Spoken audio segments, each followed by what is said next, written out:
like to call to order the October meeting of the Henderson County Board of Public Education. Please join me in the Pledge of Allegiance to our flag.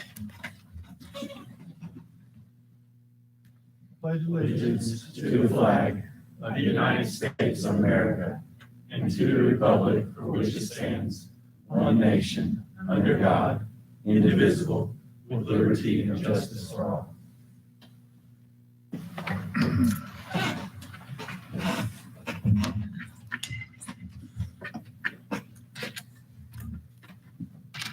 I'd like to get a motion to approve the agenda with the withdrawing out 3 resolutions that will be read by members of the board. I move we approve the agenda as presented with the exception of the 3 resolutions. Second. Second. All in favor, say aye. Mr. Chairman, I apologize. Because of the rules that go with remote meeting, which with Mr. Craven's remote participation, you're in one, even though that's one member. So that does require you to take a roll call vote Okay. on all matters. We'll be happy to do that. Mr. Egov, Approve. Mr. Absher, Yes. Ms. Holt, Yes. Ms. Case, Yes. Ms. Corn, Yes. Mr. Craven, Yes. and also I'm a yes. And by the way, Mr. Craven is joining us virtually today. Can you hear us okay, Mr. Craven? I can hear you guys great. Thank you. I'd like to recognize State Representative Chuck McGrady, who's with us today. As most of you know, he has retired from the State General Assembly, and we appreciate him coming and saying a few words to us today. So, Mr. McGrady, if you'll go over here, it's good to have you. Thank you, one and all.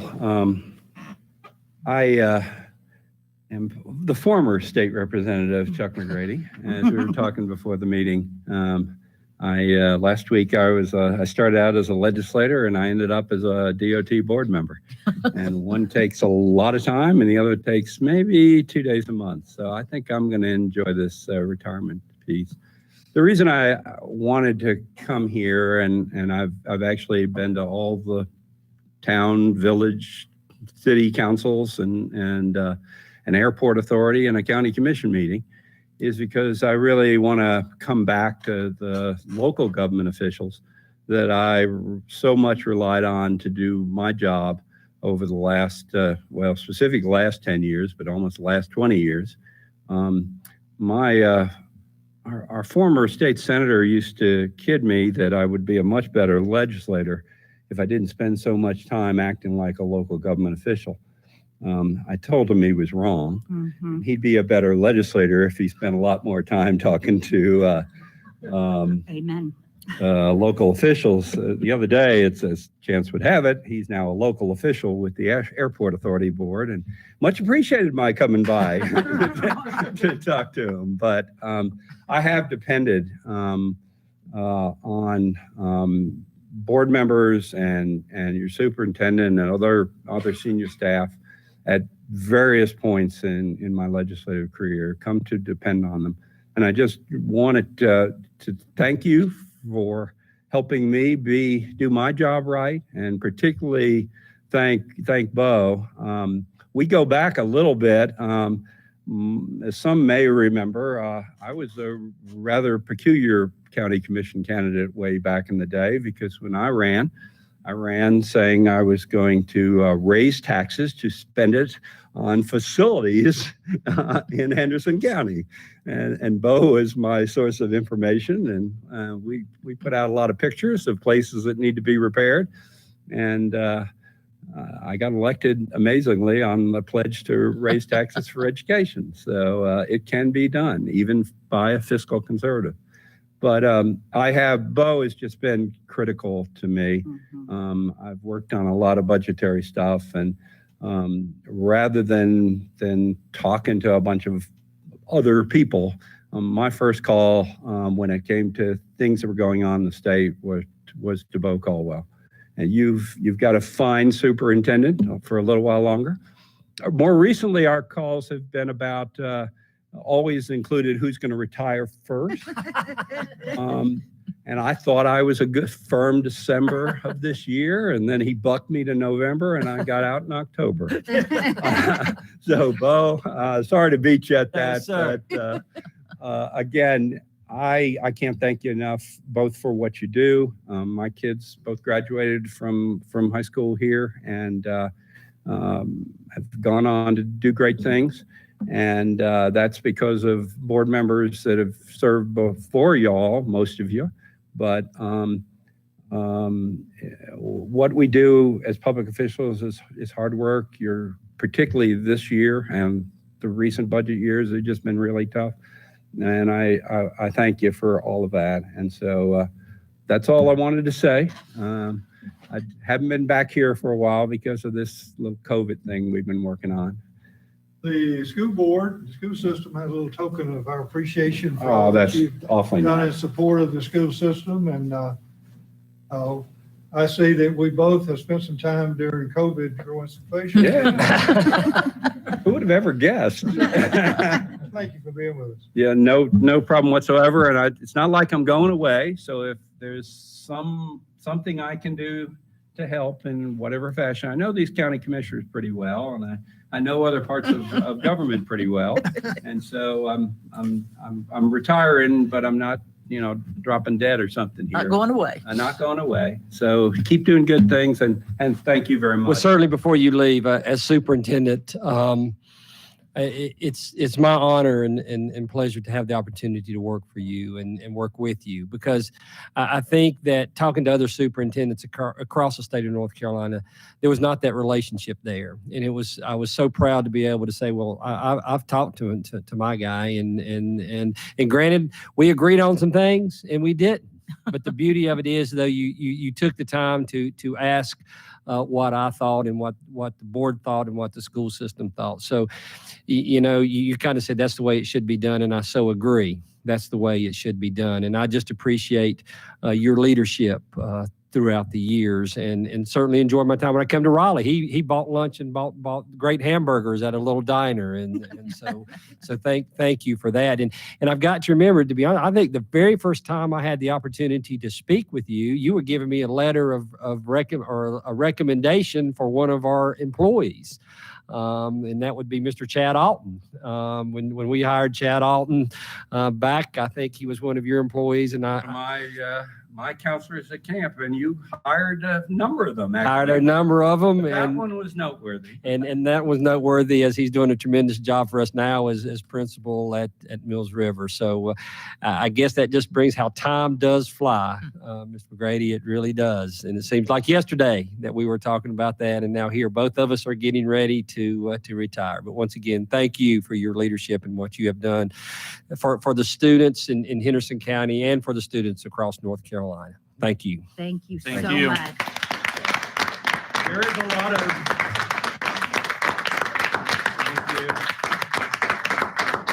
There's a lot of mutual admiration here. I don't remember that we ourselves disagreed on things, but as you know, you work within a system. Yes. And sometimes my responsibility was to come to tell Bo, I hear you and I agree with you, but I can't do that. Or there are not the votes to do that, or that's not going to happen. So anyway, thanks a Thank lot, you. Bo. That means a lot. Thank you. Thank Thank you. Thank you. Following former commissioner, a current commissioner is going to do our program highlight today.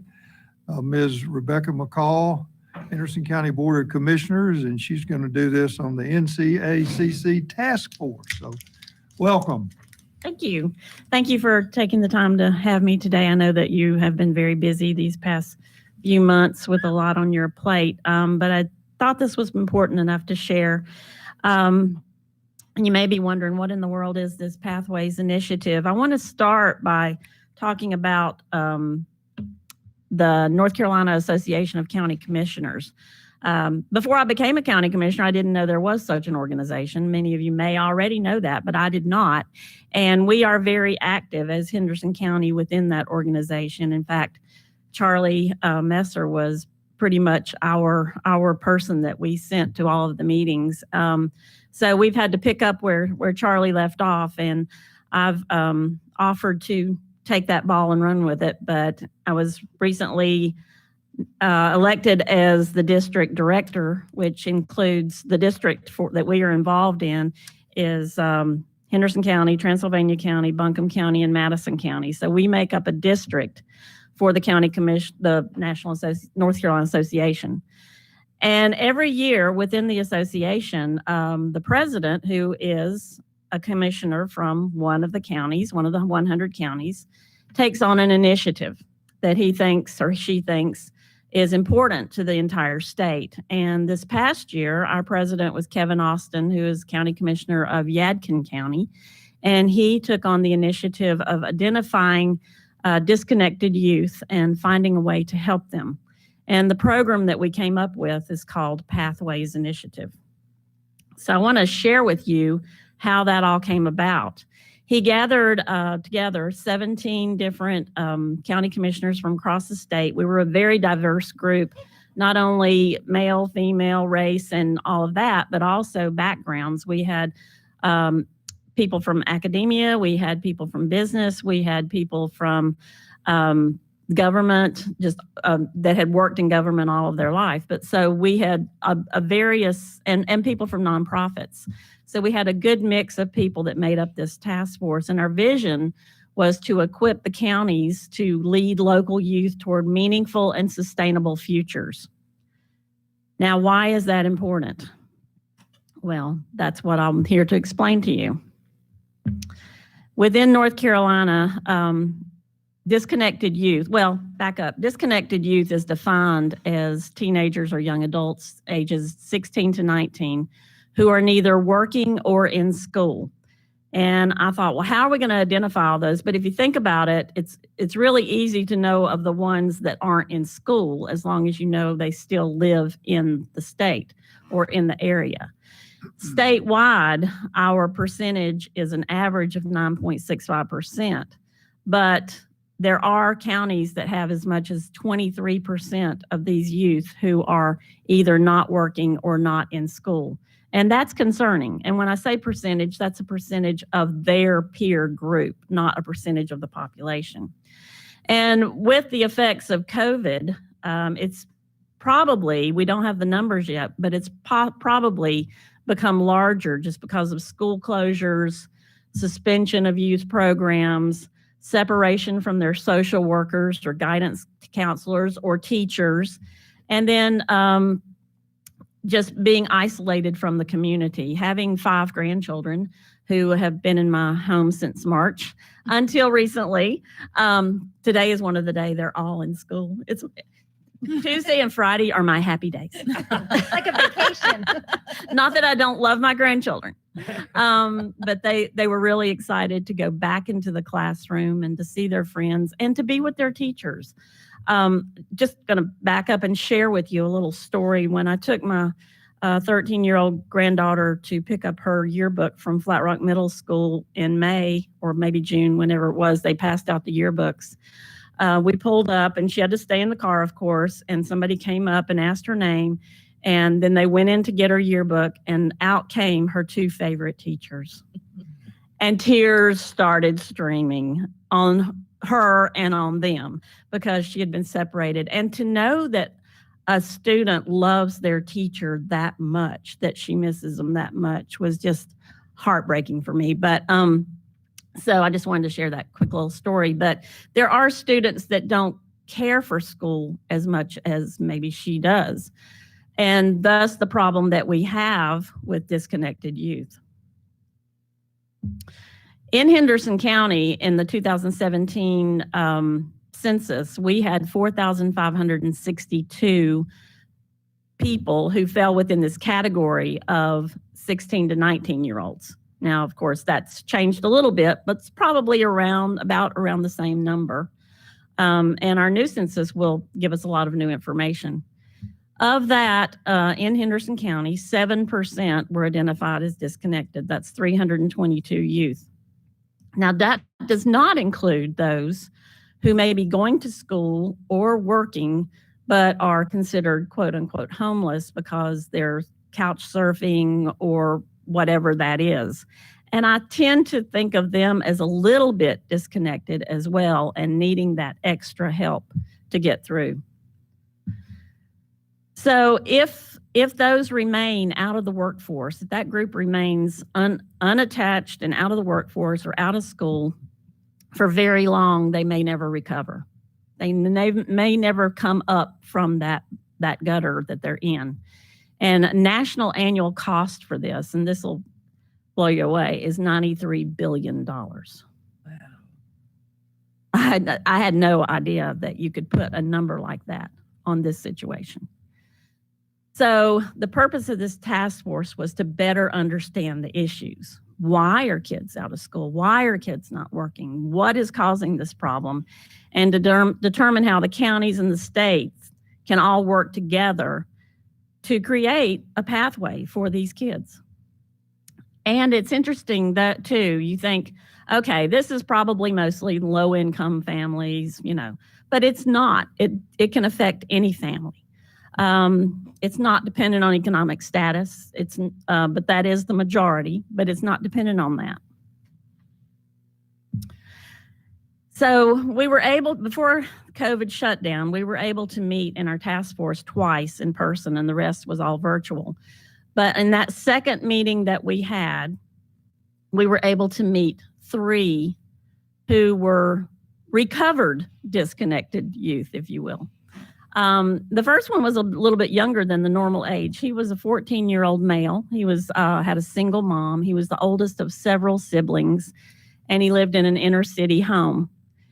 He had no school. He was not interested in school at all because he was he couldn't find his place in school. And the schools in Forsyth County are much larger. So he was lost within this population inside of the school. He had no friends. He had no goals for the future. He was just drifting through life. Obviously, his mother did not have the time to put towards him. Maybe she didn't even notice that he wasn't connected. Another was a 16-year-old female. Now, this is a complete opposite. This will show that it doesn't just affect one certain type of person. She was from a 2-parent home, the only child, terminally ill mother. She had to put her goals on hold. She was very involved in school, in school government, in sports, in all that's about the schools as a teenager. And she had to put all that on hold because she made the decision to stay at home during the day with her terminally ill mother so her father could work. And the only time she had free was the evenings when he was at home. So she had to quit all of her extracurricular activities and all of that. And then a 16-year-old male from a 2-parent home. But he had 2 older siblings that were in college and were very successful. And I'm sure you've seen this before. Growing up in the shadow of those successful older brothers or sisters. He had no interest in school. He had no goals. He had no desire to go to college. He felt pressured. I'm sure he got well, what are you going to do? Have you picked a college? Where are you going to go? And he had a lack of concentration. And they were all on the verge of dropping out. But they found the FACE program. And the FACE program offers personalized online learning for high school age students in Forsyth County, which is the Winston-Salem School District. They could go to school on their flexible times online, but it wasn't they were on their own. They had someone with them at all times. And maybe they were with another student. Maybe they were by themselves with this person who volunteered or was a part of the school system to help them through these classes. And they were able to catch up on the classes that they were falling behind on. And they could still participate in prom, sports clubs, and all of that. But not necessarily go to school during the regular school time hours. And this helped build those 2 young men, build their self-esteem. The last one, the one who was in the shadow of brothers, he made the decision to go into the military. So that's the direction that he is going. The young woman, she was able to still participate in the clubs, and I'm not sure what the status of her mother is at this time, but it was all very successful because of a program that some people put together to help these kids. So other programs that were presented to us throughout the state, there were multiple ones, but one is K64 in Catawba County. And this was started by a local business leader called Mark Story. And interestingly enough, 2 weeks after he presented this to us, he passed away. He was so vivacious and so energetic and so excited about this program. But he pulled together business leaders within his community. And he said, if you want future workers in your businesses, then you need to participate in making that happen. You need to invest in these kids and put toward money and time towards helping these children go to school or whatever it is to help them meet the goals so that you will have a workforce. Another is called the McNair Foundation. That's right down the mountain in Rutherford County. And they actually have a large percentage, 15% disconnected, but they have a 4% dropout rate. This was established by Robert and Janice McNair. And what it does, it gives every middle and high school student a mentor. From the time they go into middle school, they have a mentor, and these are vetted volunteers. And they don't necessarily mentor them on, oh, I'm sorry that your boyfriend broke up with you. They mentor them on a pathway for success, helping them choose the route that they want to go and what makes sense for them.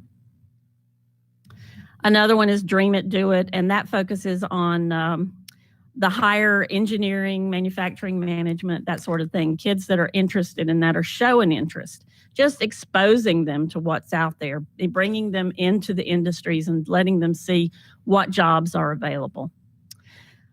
There's a whole list of things. I did want to point out Senate Bill 391. That was passed in 2019, and it provides 16 and 17-year-old students the opportunity to participate in apprenticeship programs. And we did adopt that in our county. And it was very successful until COVID. I'm not sure, I haven't heard much about it recently, but I know that involves manufacturing, and they were going to open it up to banking. I'm not sure if that happened yet or not. And then, of course, My Future NC that we're all aware of, and they have a goal of 2 million degrees for certifications by the year 2030. I find it interesting when this slide was put together, online high school was kind of a unusual thing. But, you say, okay, this is all well and good, but somebody's got to pay for all this, So where does the funding come from? Well, I shared with you the businessmen the business people who put together that one program. But there's other ways to get this funded, and one of them is the Workforce and Innovation and Opportunities Act, which is up for reauthorization. There's all kind of grants. There's hundreds of grants out there if you go looking for them. There's collaboration with workforce. There's local partnerships and businesses. In fact, the Partnership for Economic Development is the one that helped with the internship program that we have here. And then there's the unusual ways like the United Fund or things you might not necessarily think of for this, but if you step back and go, well, that would work, that should work.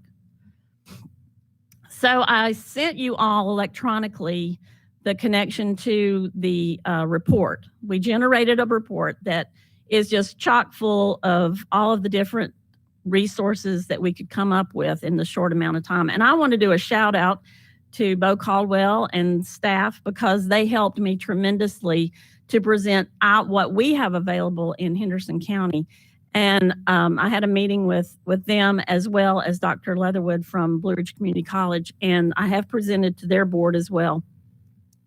But what I have found as successful in our county is the connection that we have with the college. Absolutely. And how we work together. And I am going to just kind of step up and say, I think that the county commissioners and the school board have done really well since in the past couple of years that I have been familiar with the process. So I think all of us working together has been really helpful to get us to where we are now.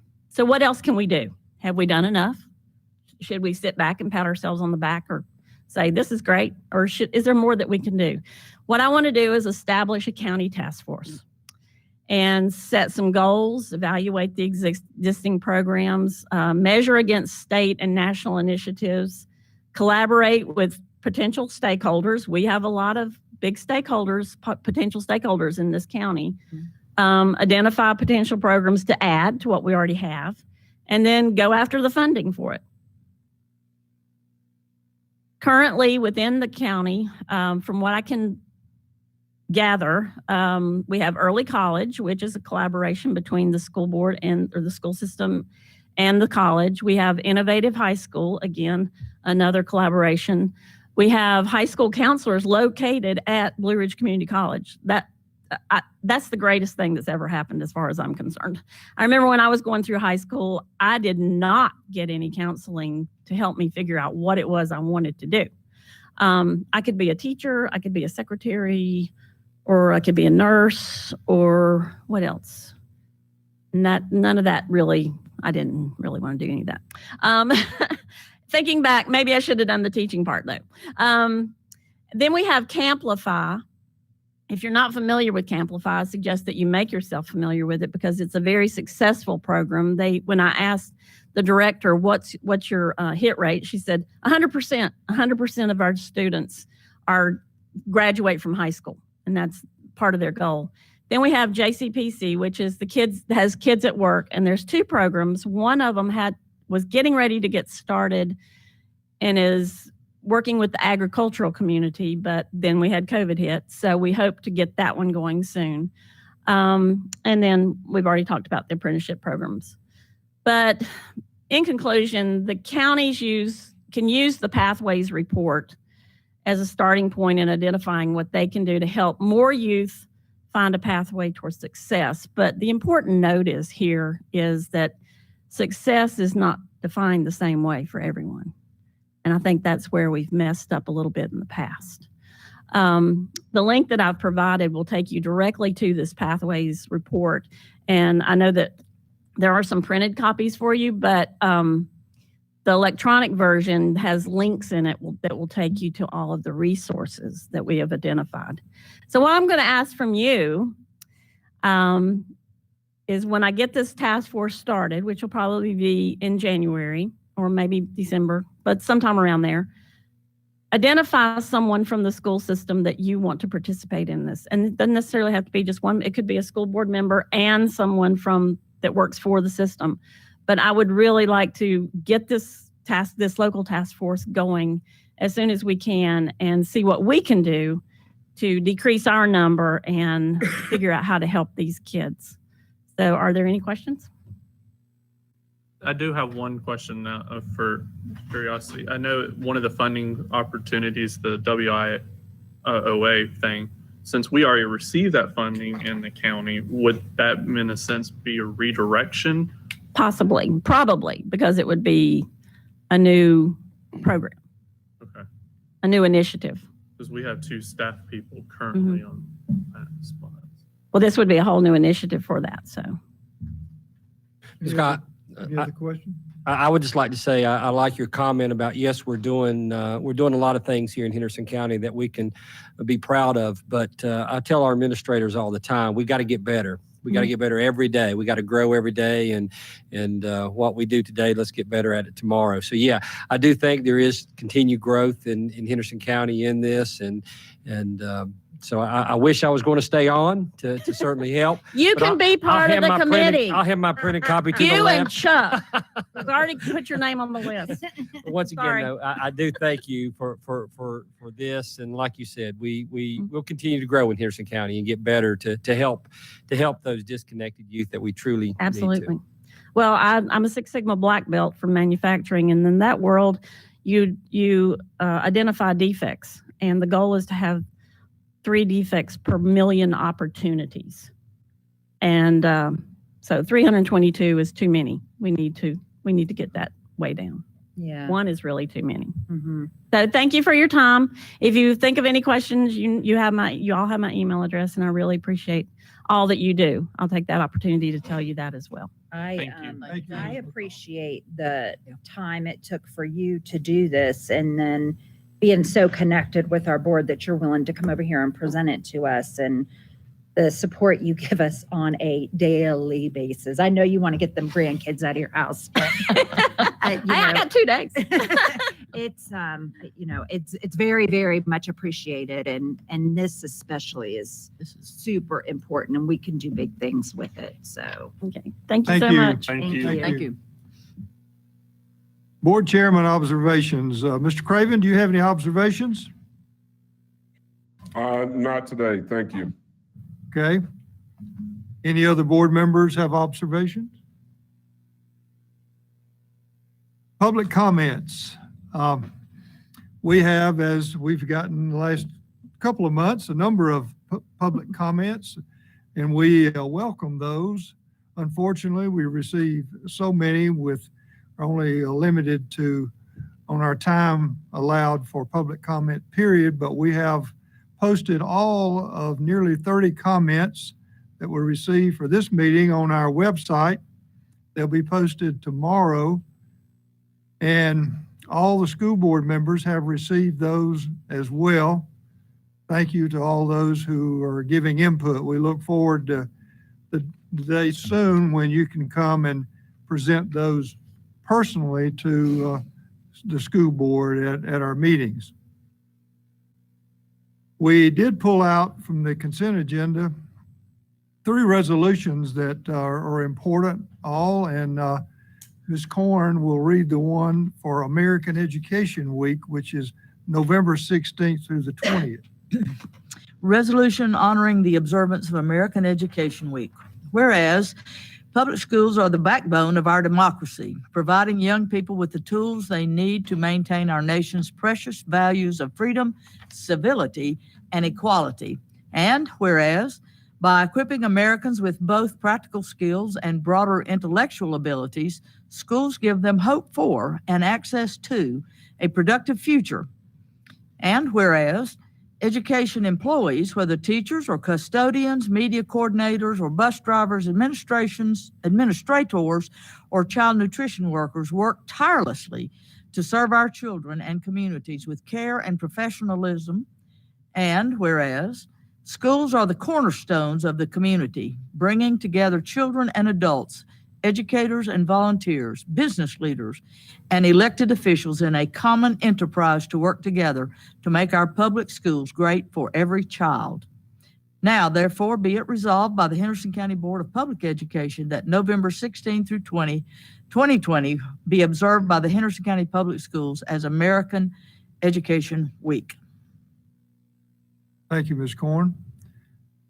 Resolution National Homeless Youth Awareness Month. Mr. Absher? All right.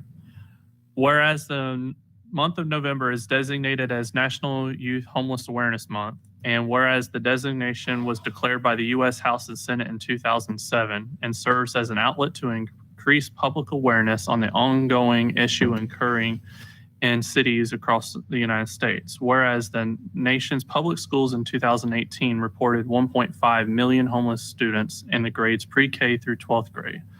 And whereas we realize that adolescents become homeless, becoming separated from the caregivers and homes for various reasons, often putting them in precarious situations, that the school is often the most safest and stable environment for these youth. And whereas we recognize in Henderson County that approximately 2.4% of our youth are identified as homeless.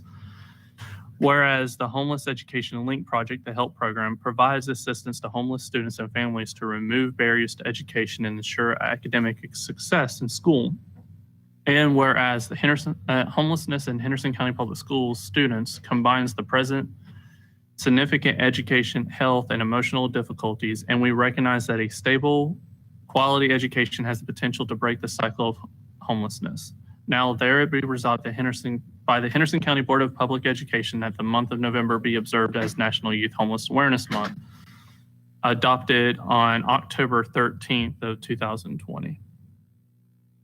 Thank you, Mr. Absher. And a resolution for Veterans Month. Ms. Holt will read that for us.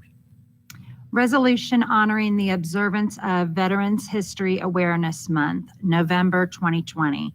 Whereas the month of November is designated as Veterans History Awareness Month in North Carolina, And whereas this designation was declared by the North Carolina General Assembly in 2017 to increase student understanding of the meaning and importance of the contributions of American veterans and North Carolina veterans in particular, and whereas the U.S. Department of Veterans Affairs estimates that North Carolina is home to 725,313 veterans, and whereas of our local veterans, 41% served during the global war on terrorism, 32% served during the Vietnam War, and fewer than 1% are veterans of the Korean War or World War II. And whereas our students can learn valuable historical and I knew I was going to get hung up with that word, societal lessons through relationships with local veterans and collaboration with veteran service organizations. Now, therefore, be it resolved by the Henderson County Board of Public Education that the month of November be observed as Veterans History Awareness Month, adopted this 13th day of October 2020. Thank you, Ms. Holt. Old business, there is none. New business, Dr. King, approval policy 4400. Thank you, Mr. Wood. We are asking the board to take a look at your policy 4400, which is our attendance policy. We also looked at it last spring after the change in format for school due to COVID. Specifically, Section D of the policy. Our local policy is based on the State School Boards Association model policy, but in our local policy, we had names, very specific number of days students had to be in attendance to be considered for promotion or credit. We are recommending that that policy be set aside this year, given the challenges of quarantine, and that promotion and credit decisions be made on academic merits and not based on a certain number of days in attendance. I'd be happy to answer any questions about that. Anybody have any questions? If not, I We have a read it. question, okay. Coach. Have you talked to the principals about this particular policy? We have, Mr. Craven. We admittedly, we are experiencing challenges with engagement. Yeah, And that continues to be a challenge. However, given the many ways students can be counted present this year, it is very possible, as I'll admit, it was possible in the past to be present and not be engaged. That has Right. also been true as a challenge of remote learning or our A-Day, B-Day schedule as well. right. Yeah, I've noticed, I've received a couple emails from Hendersonville Middle School, as well as seeing some Facebook posts, just reminding parents and students that attendance is still taken, whether it's virtual or in person. Mr. Craven, I think that's an excellent point. We are not trying to discount the importance of attendance. As a matter of fact, there's quite the correlation between attendance and engagement and academic progress. We just recognize that there are many challenges with counting a specific number of days, or we always provide opportunities for attendance makeup. And we're not so sure that it makes sense to require attendance makeup given COVID, when we could maybe use those same time and resources to provide academic support. Right.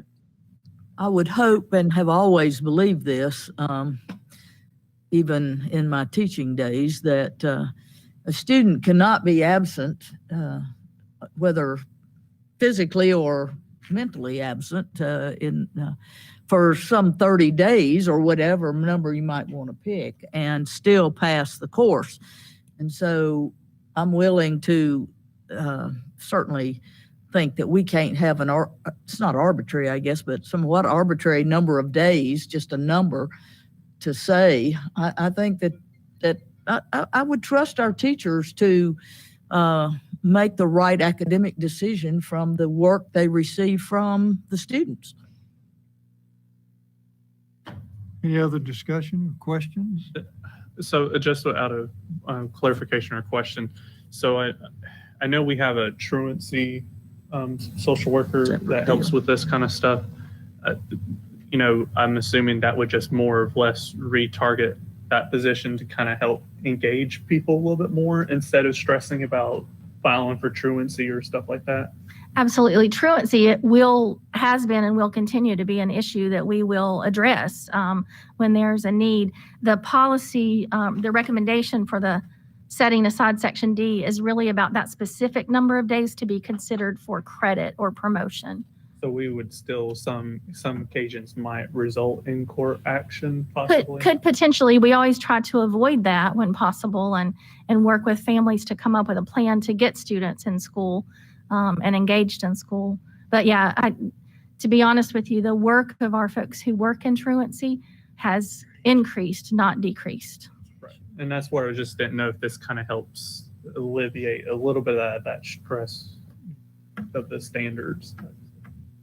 I think more than anything, if you were to vote to set aside Section D, it makes all of us, parents, students, and everybody, the school community, focus on academic progress.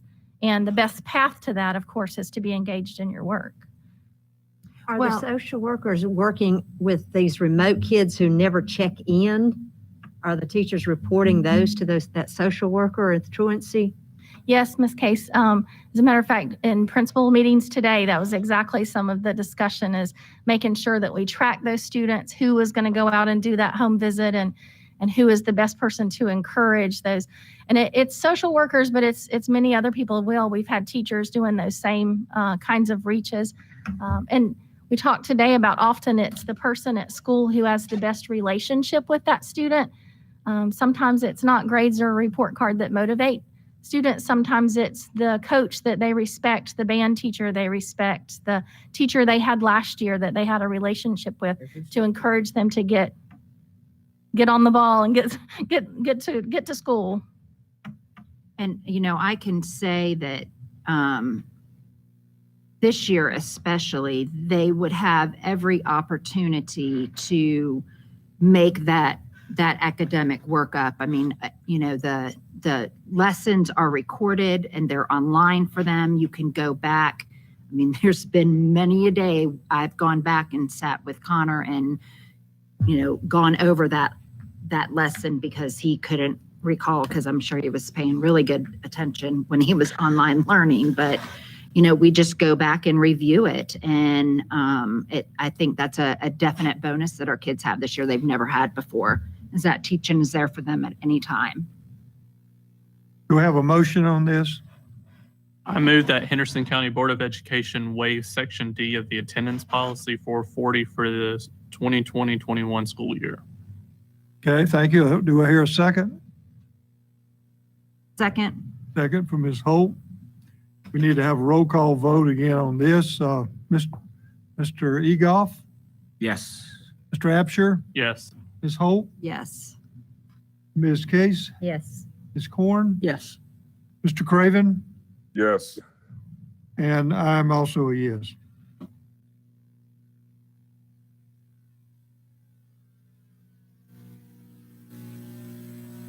Okay, We did that. we did that.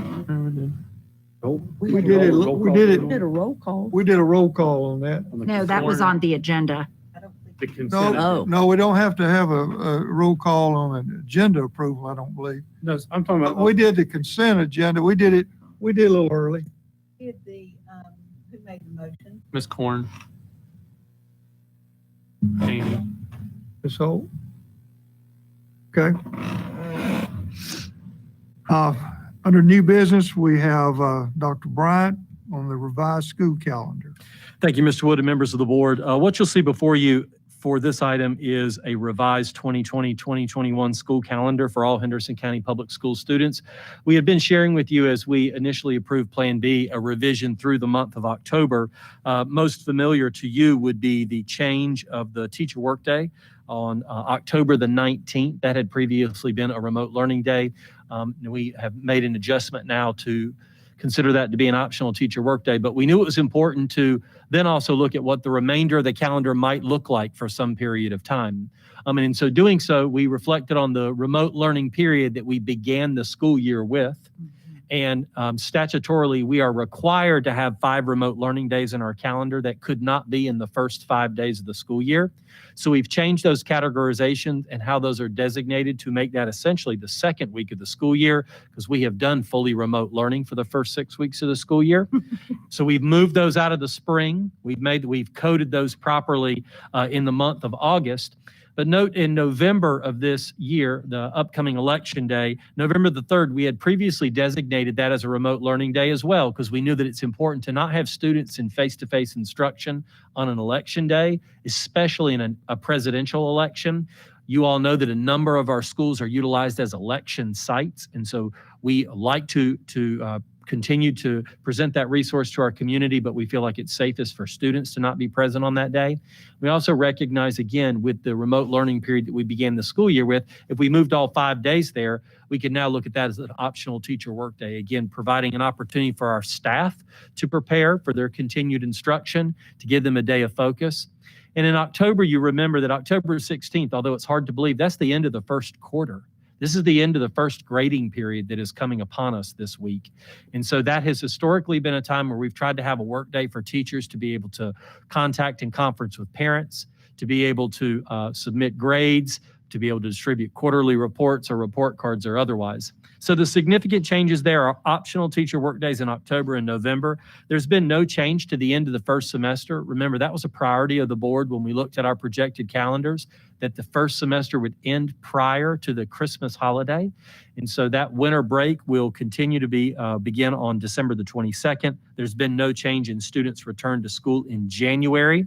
The only noted changes that you'll see have been, again, the removal of the remote learning days from the spring calendar. We've continued to leave those half days that we've utilized for parent contacts, professional development, and otherwise, the optional teacher workday in March. And then our school year is still scheduled to end at the same time, which is the Friday prior to Memorial Day. I note again what I like to call the icicle days in the calendar. While we don't want to talk about winter weather maybe just yet, remember that state calendar law would allow the calendar to extend until the Friday, June the 11th, if necessary. We do have a little bit of flexibility, and Mr. Caldwell, who has been a wonderful mentor to me when it comes down to preparing for dealing with winter weather, always reminds me, you've got to save yourself some days in the spring so that you can address that need. But we just wanted to share this with you. It would be our intent that with your approval, we would publish this calendar immediately today in order that we'd share that with our families, specifically noting for our student families that October the 19th and November the 3rd are non-instruction days for all Henderson County Public School students, and they would be optional teacher work days for our staff. Be glad to answer any questions. So I have a question. Yes, ma'am. If we have winter weather, we would be able to do online school, correct? Potentially, yes, ma'am. So I think one of the things that we'd want to talk about is that going to be the direction that we want to continue to go on winter weather days in order to meet school calendar law? I think that would be a discussion we could have with the board as it relates to meeting our minimum required hours. Remember, we operate on hours and not days. We've reminded our community of that for a number of years now, that we're talking, that 1,025. But one of the things that we want to make sure that we're doing as we think about that is make sure that we're meeting the instructional needs of our kids. So we've got a little bit of flexibility to talk about what that might look like. Okay. Yes, ma'am. Thank you. Yeah, second with Amy, I think would be interesting just to kind of look more into that, since we're already more forced in the virtual world now. And I know that was the passion of Jay Egoff when he first got on too. It was kind of, why not do the virtual days like Transylvania County? Well, I think one of the things that we would mention right now is we don't know what the future holds for us in terms of face-to-face opportunities for instruction, but we know that is the most prioritized and most meaningful instruction possible. And we hope that there's going to come a time where we can have as many, if not all, of our students in a face-to-face learning environment as possible. We've learned a lot from the remote learning period, but we want to make sure that if we have the chance to have kids in face-to-face environments, that we take advantage of that. And so I agree with Amy that the remote is now much more possibility, but I would also caution us that just because it snows, we don't have school, that sometimes we have different kinds of weather where great chunks of our county has no power. And that would not be a day you would want to do Yes, ma'am. virtual. So yes, I think it does give us more options, but I wouldn't want us to just get the idea that we can always do virtual Yes, ma'am. because there are times when that's not possible either. I certainly agree. Let the minutes reflect. I do agree with Ms. Cord.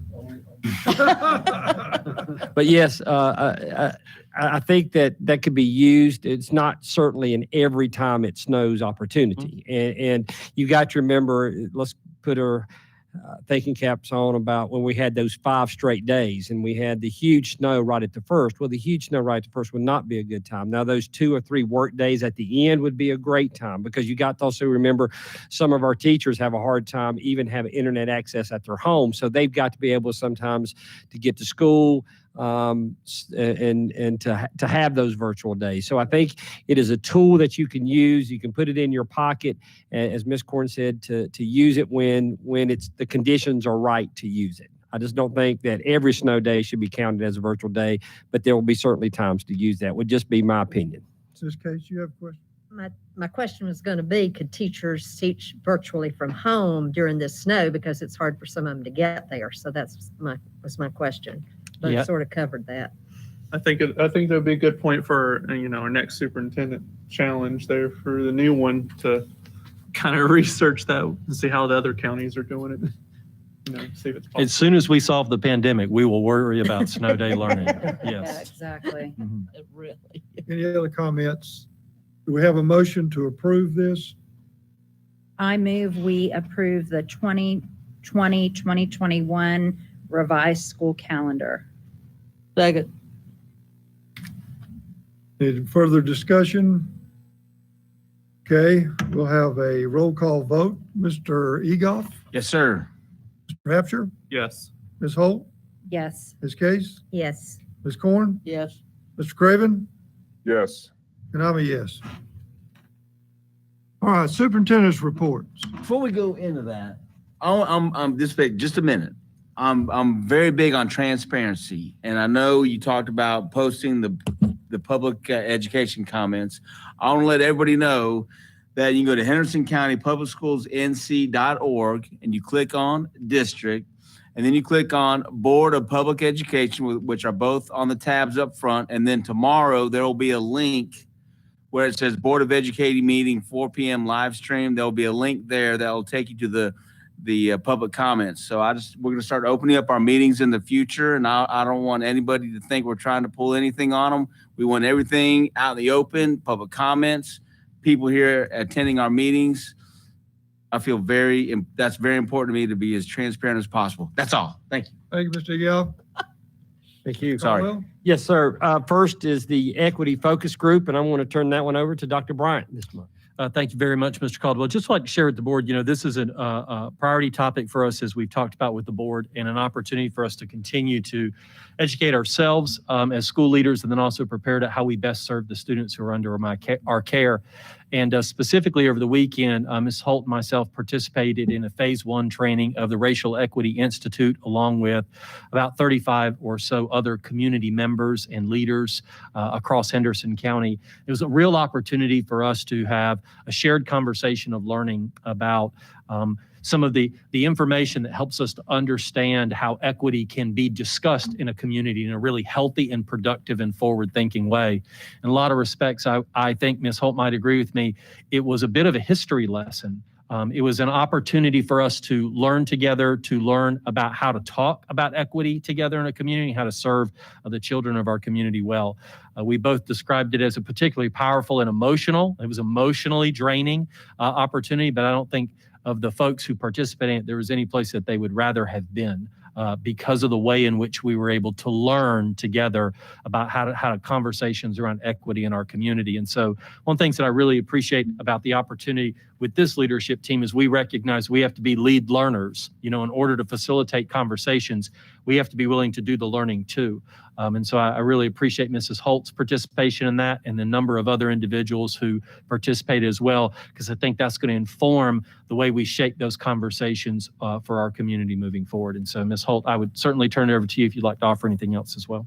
Yeah, it was a great class, very emotionally exhausting, and 16 hours of a virtual class was a lot. And it was just history of every single thing that's happened in our nation from day one. It was pretty powerful. And I was really, I didn't talk to anybody about taking this class. So when I got on and there sat John, and there was maybe 3 teachers, an instructional coach, and maybe 2 teachers. Six of our staff. I mean, it was like, wow, that it was just huge to me that many people from the school system thought it was important. And just from around our county, I mean, there were 39 of us on that call. And that's a really big commitment to give up your all day Saturday and all day Sunday to do that. So I was very pleased with how many people did it. It was well worth the time if opportunity ever comes up for anybody. Thanks for doing that. Absolutely. And if I could just say a debt of gratitude to the Community Foundation of Henderson County, to the United Way of Henderson County, to the Education Foundation. That's why it was possible. Bringing, they worked hard to bring this training opportunity to our community through grant work from their own organizations. When you talk about the way in which they continue to invest in our community. And so we're greatly appreciative to them as organizers and to the folks that were part of that particular work. And as Ms. Holt said, it was a real celebration in terms of seeing our own educators who were choosing to do that. The people who are delivering instruction day in and day out right now chose to also then participate in 8-hour workshops all day Saturday and Sunday so that they could continue their learning. And so appreciate the opportunity to share a little bit about that, Mr. Caldwell. Thank you. Yes, sir. Return to learn. I believe there's a PowerPoint.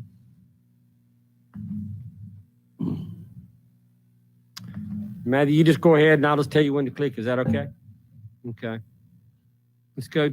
Right now, I just want to bring you an update on where we are and what's next. Right now, you know that we're currently under Plan B. And I want to make, I want to continue to make this statement. We are under Plan B. We are under the governor's orders that right now, school systems can choose to be under Plan C, which is all virtual. They can be Plan B, which is basically social distancing, 6 feet apart, also making sure that there's only one student per seat on the bus. And there's more components to B, but basically those are the 2 big ones. You can go to A on K through 5 if the board chooses to go A, but that is it. I know you get emails about bring all the middle school students, bring all the high school students back. And right now, due to the governor's orders, we do not have that opportunity to do that. John, would you like to comment a little bit more about that? That's correct, Mr. Chairman. It's something that's not well understood, I don't think, in the public either, is that the General Assembly passed a session law that says you all as school boards are also required to follow the direction of the North Carolina Department of Health and Human Services and NCDPI on this matter. And so they're the ones that gave us a very clear roadmap that says, what does Plan B mean? What does Plan C mean? And you're required to this point to continue to follow that so long as we're in a declared state of emergency. Go ahead. And not only did the governor open up a K through 5, but also recommended following B, K through 5. And that's where we've had some difficulty in bringing in 3, 4, and 5. I just want the public to know that. Sure, especially the transportation part. Yes. You're exactly right, Mr. Yelp, and we'll talk more about that. But I know you read the same emails that I read, ones about bring back all middle school, bring back all high school. Right now, we as a school system cannot do that. And so I think that right now our high schools and middle schools are getting the max of opportunities for Henderson County Public School, where we can bring back A Day, B Day, and social distance. I know some are going to hear, well, I heard this middle school in this part of the state is bringing them middle school kids back 4 days a week. Well, I will tell you that might be true, but probably what you're also going to find out is 40 to 50% of those students are probably virtual. So therefore, what that means, if the 50% of them are virtual, you could probably bring all of them back because then you could social distance. Right now, we're not there. So we do not have the room to bring back all of our middle school students, all of our high school students. So we have reached our limit with those. The discussion will be continue where we need to be with A, moving slowly, and we'll have that conversation a little bit later. Notice the local health, and I'll let Dr. Bryant talk about this one. One of the data points that we've been sharing with you on whole is this information from the Harvard Global Health Institute. When you heard from Steve Smith, the director of the Department of Public Health with Henderson County, he talked about, our conversations with local healthcare leaders and really monitoring that 7-day rolling average, which essentially is the new cases per day averaged over the 7 previous days of that period of time. As you're sort of looking at that information and establishing a data point for ourselves. You can see again, we originally kind of had this in a bit of a chart form. Mr. Caldwell was wise to recognize after a number of data points here now, it's helpful to see it in a line graph. You remember back in July, we were really peaking in our community at that time. We saw that begin to dip, and trend down all the way until late August and early September. This is just after the start of the traditional school year. And of course, as everybody is paying attention right now, we're starting to see that data tip back up. And it fluctuates. The reason you see October the 11th as the last day is because that's the last day that's being reported. That's Sunday. That's the last data point that we have from the Harvard Global Health Institute. But this is that data that we continue to track that sort of lets us know. And it's helpful to remember as we drill that down just a little bit further, that this is just in Henderson County specifically. This is just Henderson County. What we're of course also attending to is, how is that data affecting the school age population? How's that affecting our teaching population? How's that affecting our community on whole? One of the key elements of this has been reporting. Mr. Egolf, I think, just shared with you guys on whole the critical nature of transparency. And in the bottom left-hand corner of the icons right here, if you note the COVID dashboard, we shared with you all that we're publishing this COVID dashboard right now, which shares specific information with our community broken down by individual school community as it relates to school affected cases. And I want to speak specifically to that because I think it's helpful for the public to understand this, and it's also helpful to remind the board of what we mean by school affected. These are people who have attended or are eligible to attend face-to-face instruction. So these cases, if we, for example, had a positive case today for a student who is fully enrolled in remote instruction only, full-time, that's not reporting here. And the reason it's not is because they're not going to school. They don't impact the school community. They don't impact the teaching community in that respect. This staff student tab is, we're taking into account positive cases that attend face-to-face instruction. The second column that you see there that deals with cumulative reports, again, we're just showing you the total since we began face-to-face instruction on September 21st. Please note this, that number does not go down. But what it does reflect, and we should always keep in mind, is that after quarantine periods are over or after somebody is recovered and is healthy again, those folks return. That's not a total of people who don't go back. That's just the total number of cases that have been reported. So column 1 is new cases reported on any given day, and we update that by 9 a.m. each day. Column 2 is the cumulative in that particular area. And then column 3 is cumulative clusters that we are required by law to report, and the health department has to report. And it's specific about this. It's 5 or more cases that are linked in an epidemiological way. So it can't just be 5 cases random. It has to be 5 cases that are connected. Because, for example, if they said John, Jan, and Scott, and Bo, and Bernie were all in the same place, all at the same time, and transmission may have occurred in that moment, they may have a link in those cases, but not 5 people that were all in their own homes doing their own things in very, very different ways. So I think it's critical to understand what a cluster is. To date, we've not had a cluster situation in our school system. And to date, we've not had any information that indicates that we've had transmission in our school system. We have had students and staff both test positively. And you can see that. This is just a screenshot. If you go back 1 second for just a moment, Mr. Caldwell. Matthew, would you mind clicking on that graphic for me, please? If you clicked on that graphic in your information, it actually would take you directly to the dashboard. This is the information that is linked on our school system website. It's live. So this is right now, anytime someone could click on this information and see that information. And again, we update it by 9 a.m. the following business day. Yes, sir. Go ahead. So I just want to go to this last column. Yes, ma'am.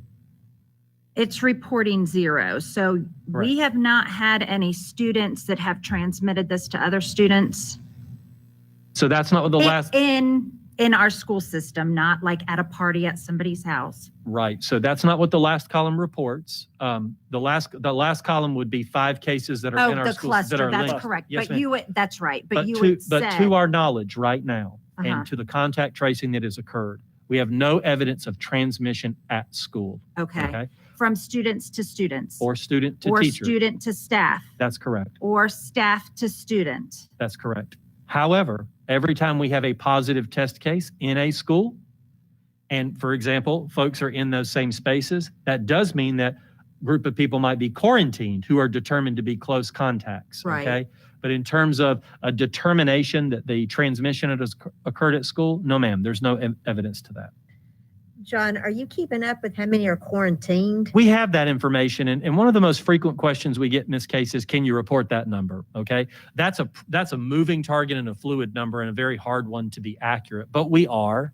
And so when you look at the 23 cases that you would see on our particular sheet right now, the number of people that have been affected by quarantine is over 150. So when you think about having 23 people, staff or students, and then you think about, so how many people did that mean had to now stay home for some period of time? That number was in excess of 150. Now, many of that 150 have returned to school because those positive tests have been at much earlier dates. And so once the quarantine periods are over for someone, they're able to return to school, return back to a face-to-face environment, and move on accordingly. But we do have that information. The health department is sharing that with us because we have to be able to track who can come to work, who can come to school, and when that period of time expires. Are you going to talk about, like, how did these, so I think teachers and parents have got a lot of misinformation, not necessarily from us, but have gotten it. When a kid throws up in a teacher's room, and then they go to the room, Privacy and then room. the parents are they're called to come get them and told to do positive. Do we have a follow-up that they're doing that parents are checking that and getting the test? Well, the health department will get a record when an individual gets a test result, one way or the other. Okay. But I want to clarify because again, it's important for folks to understand. A parent can make a choice as to whether or not they want their child to test, and it's important to know that. Now, when somebody says, "Hey, I've gone home sick," and then I said, "Does my child have to get tested?" There's no legal requirement that they have to do so. Do we allow them back in school? No, ma'am. You have to Okay. adhere to that quarantine period accordingly. Okay. And then after that, after they do test positive, how does the health department decide who they're going to call? Like, are they going to call that room to tell them to get tested, the teacher to get tested? How do they decide that? So the health department utilizes contact tracers who are predominantly in the schools, our school nurses. So one of the things that they do is they begin the investigation with either the student or the staff member who's tested positive or their family. And they start to ask questions. Those questions can be things like, where were you and when were you last there? When did you start first having symptoms? And who were you around when those things were occurring? And they start to build a list of people that they determine to be potential close contacts. And then they start tracking how long were you around that particular group of people? What were the circumstances when you were around them? Were you wearing a face covering? Were you 6 feet apart? Or all those kinds of questions. So in a school, we have seating charts. We know where our kids are. We know where our staff are. And so if I'm a student in class, they're going to begin with the people that are around me and then beyond, and then make determinations about whether or not you meet that cumulative 15-minute threshold, and then make a determination for quarantine. The health department will then notify those people who are determined to be close contacts, and then what their quarantine period is. Okay. What about these teachers that have lunch in their rooms and Sure. the kids have no mask on and they're eating and whatever? Yep. Is that taken into consideration that Certainly they've is. been there for eight and a half hours in some of those K2 teachers' rooms? Yes, ma'am. That's part of the contact tracing protocol. And so we've had situations, for example, in a lower grades classroom where an entire class would have to be quarantined because there was a period of time, an extended period of time, where students were not wearing face coverings. Okay. And if it takes, we're not having this immediate COVID results evidently in our county. And so those kids cannot come back to school until we get the report whether they're positive or negative, correct? Certainly, you cannot return to school without a negative result once you've been designated to quarantine. And what about their brothers and sisters? Siblings are required to quarantine for someone who has tested positive, but and not a the, contact of a contact. and the health department's letting the school know about that? Yes, That their ma'am. Siblings are quarantined too? Yes, ma'am. Okay. And if a kid shows up and says, oh, my brother's quarantined, and then the school's going, wow, then what happens that slipped by somewhere? Well, I think, again, I want to make sure I'm clarifying because we've shared, like in our return to learn updates, what those flow charts are. So, for example, someone who can be quarantined because they were determined to be a close contact does not quarantine the whole other family. If I am a positive case, that quarantines my siblings. So it's not a contact of a contact of a contact. Otherwise, it would be everybody on day one, right? But they're letting the school know yes, ma'am. that positive had brother, and sister who cannot come back. till Most the certainly. quarantine's over. Absolutely. One of the things that our school nurses have access to is our entire student information system. And so what they're able to do is part of that, that communication period is they're able to determine who those siblings are and where they're in school. Okay. Yes, ma'am. And so on the next slide, I think it's helpful. Can we stop for a second though? Because I have some more questions about the absolutely. quarantining. Absolutely. Okay, so if I have been told to quarantine because of I am a contact, do I have to, if I go take a test and it's negative, do I still have to quarantine for 14 days? It depends on the direction you've gotten from the health department. Okay. What about, I've been told that there has been children, and it actually was strep. They were sick with the fever, sent home. They had strep. They took a test. It was negative, but were still told to quarantine for 14 days. Are we making children do that if they test negative? Again, that depends on the direction they've received from the health department. The school system does not quarantine people. We just honor the quarantines. See, So- I'm being told this is being told by the school system. Your kid has to quarantine, not the health department. Well, again, I want to clarify. Once we've been told that somebody has to quarantine, we Right. honor the quarantine direction. Okay. We can't change it. We can't say, oh, well, thanks, you've provided us 3 other pieces of information.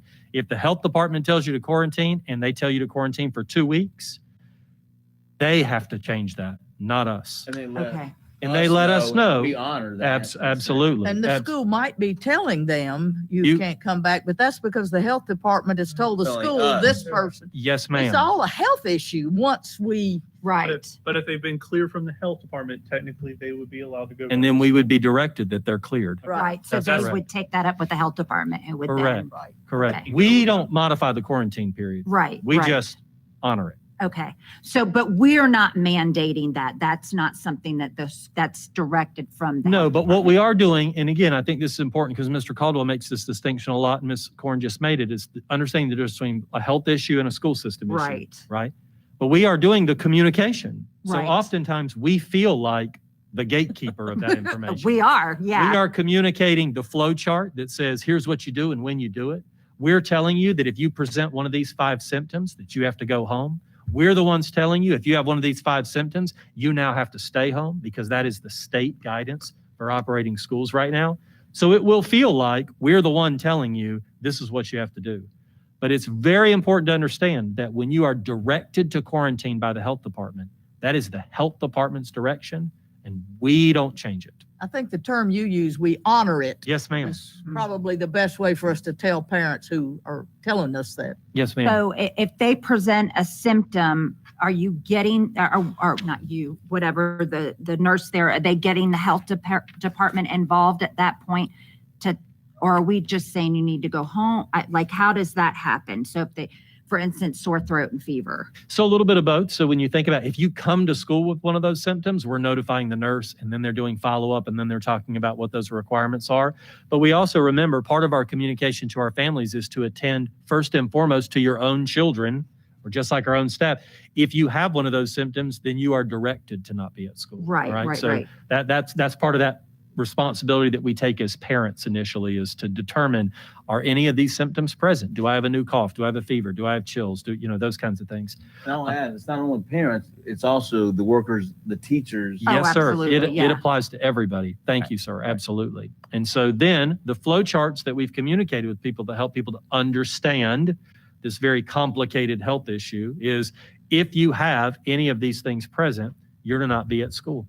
And if that's present in your home, it applies to your siblings as well. Mhm. And then when we do the follow-up and encourage people to either get tested or to follow up with their medical provider, that can determine the period that you are either in school or out. Yeah, I think that was more the questions that were being posed to me is, so, a kid had a fever, Yes, and ma'am. then it was strep, and these were siblings. One sibling had strep and the other one had strep. They took their test. It was negative. They weren't sent home to quarantine necessarily by the health department, but it was that first sick touch thing, and so they were told, well, you still, it's 14 days. But it wasn't necessarily like they had to quarantine because they were in close contact with somebody. I probably didn't explain that well. No, I think it's a good question. And I think if we understand kind of the challenge that our whole community is facing is, when you look at those 5 symptoms, they can be a lot of other things. Hmm.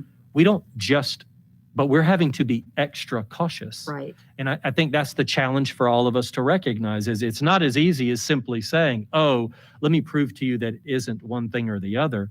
Those 5 symptoms can simply be like, I just don't feel good. Mhm. I have the flu. I have some other thing going on. But part of the guidance that we're adhering to, the DHHS guidance, the health department's guidance, our toolkit for school operations that Mr. Henning talked about, require us to adhere to that. And I think it's worth recalling for board members and anybody who in the community doesn't remember this or understand it. This is not Henderson County Public Schools' plan. Right. We didn't come up with this plan. The legal relationships that are set out in state law say that you have an obligation to report suspected or confirmed cases of communicable disease to the health department. The health department makes those calls about who's required to be tested, or if not, then they have to quarantine for so long. And as Dr. Bryant puts it, and I think he's given you a great summation of it, we honor their directives. Some of those directives, and as he also says, quite rightly so, if those directives are to us, we're going to follow them, and we're going to help with contact tracing, and we're going to do notifications when we're required to. And it can look like it's been our decision, but it's really not. All of the legal responsibility for making those decisions rests with your county health department. Yes, John, ma'am. I think, like she's had heard misinformation. I've heard misinformation. Maybe with one of your great announcements that people do listen to, that you might send out what you just told us, so that everybody's getting it straight from us, and you tell them that this is what the health department's saying, but you just want to make it sure that our school parents and teachers and students understand it, because I think there's so much misinformation out there as part of the problem. Yes, ma'am. And I appreciate that feedback. I think one of the things that I really appreciate how Molly McGowan, our public information officer, has done is those return to learn updates have been a constant effort to try to address those things, especially the flow charts that were just published last week, really seeing those things. But we'll take that feedback about how we know we cannot over communicate. And Mr. Craven, who's remotely, I will share this with the full board. I did get my first complaint from a parent who said, stop calling. Seriously? But I said, thank you for saying that. Yeah. We've been trying to achieve that goal of over communication. And we did get the first one of those. The second little note here, I do want to share this because I think it's helpful as we talk about cases and case counts and otherwise, is understanding the percent of our school community that is impacted directly by what is reported on the dashboard. So our current student membership, both face-to-face and remote, is 13,051. The number who are attending face-to-face instruction at any given time is 9,648. 9,648. We've had 17 positive cases of the 96, which is 0.18%. And I need to say this out loud because my boss reminds me of this. That's not 18%. That is, Even 1%. no ma'am, it's not even half of a percent. Half of a percent. It is not even a quarter of a percent. It is 0.18. Now, in elementary school, it is 0.25%. And in middle school, it is 0.09%. And in high school so far, 0.14. Staff, we have 1,752. Mr. Rhodes reminds me of that number, 1,752. That's how many full-time employees we have working for us. 6, that is 0.34, a little over 1/3%. And how many of those have been hospitalized? 0 to my knowledge. And, Dr. and Barrett? so I just want to see if I can clarify of this 17 cases, none of them have been a student to a teacher or a teacher to a student or a student to a student. And I mean, not that it's not going to happen, but Not that I we mean, have I been c- able to determine or that we are aware okay. of. Because I just get tons of Sure. emails that say that as a board member, I am killing teachers' family. I mean, we get it all, that Right. we're murderers pretty much. And I think what we recognize is everyone has that concern that when we are in shared spaces, that transmission can occur. We have not had any information that indicates that that transmission has been the result of being in school. We know that transmission can occur in many other places.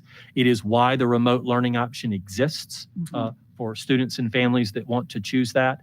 But we think it's helpful to see this because as we talk about the dashboard, you want to also understand what percent are we talking about.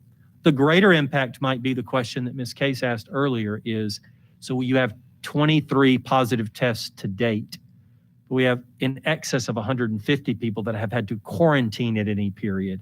That's the broader challenge that we're faced with when it relates to workforce, classes, and otherwise. Coach Wood? Mr. Craven, do you have a question?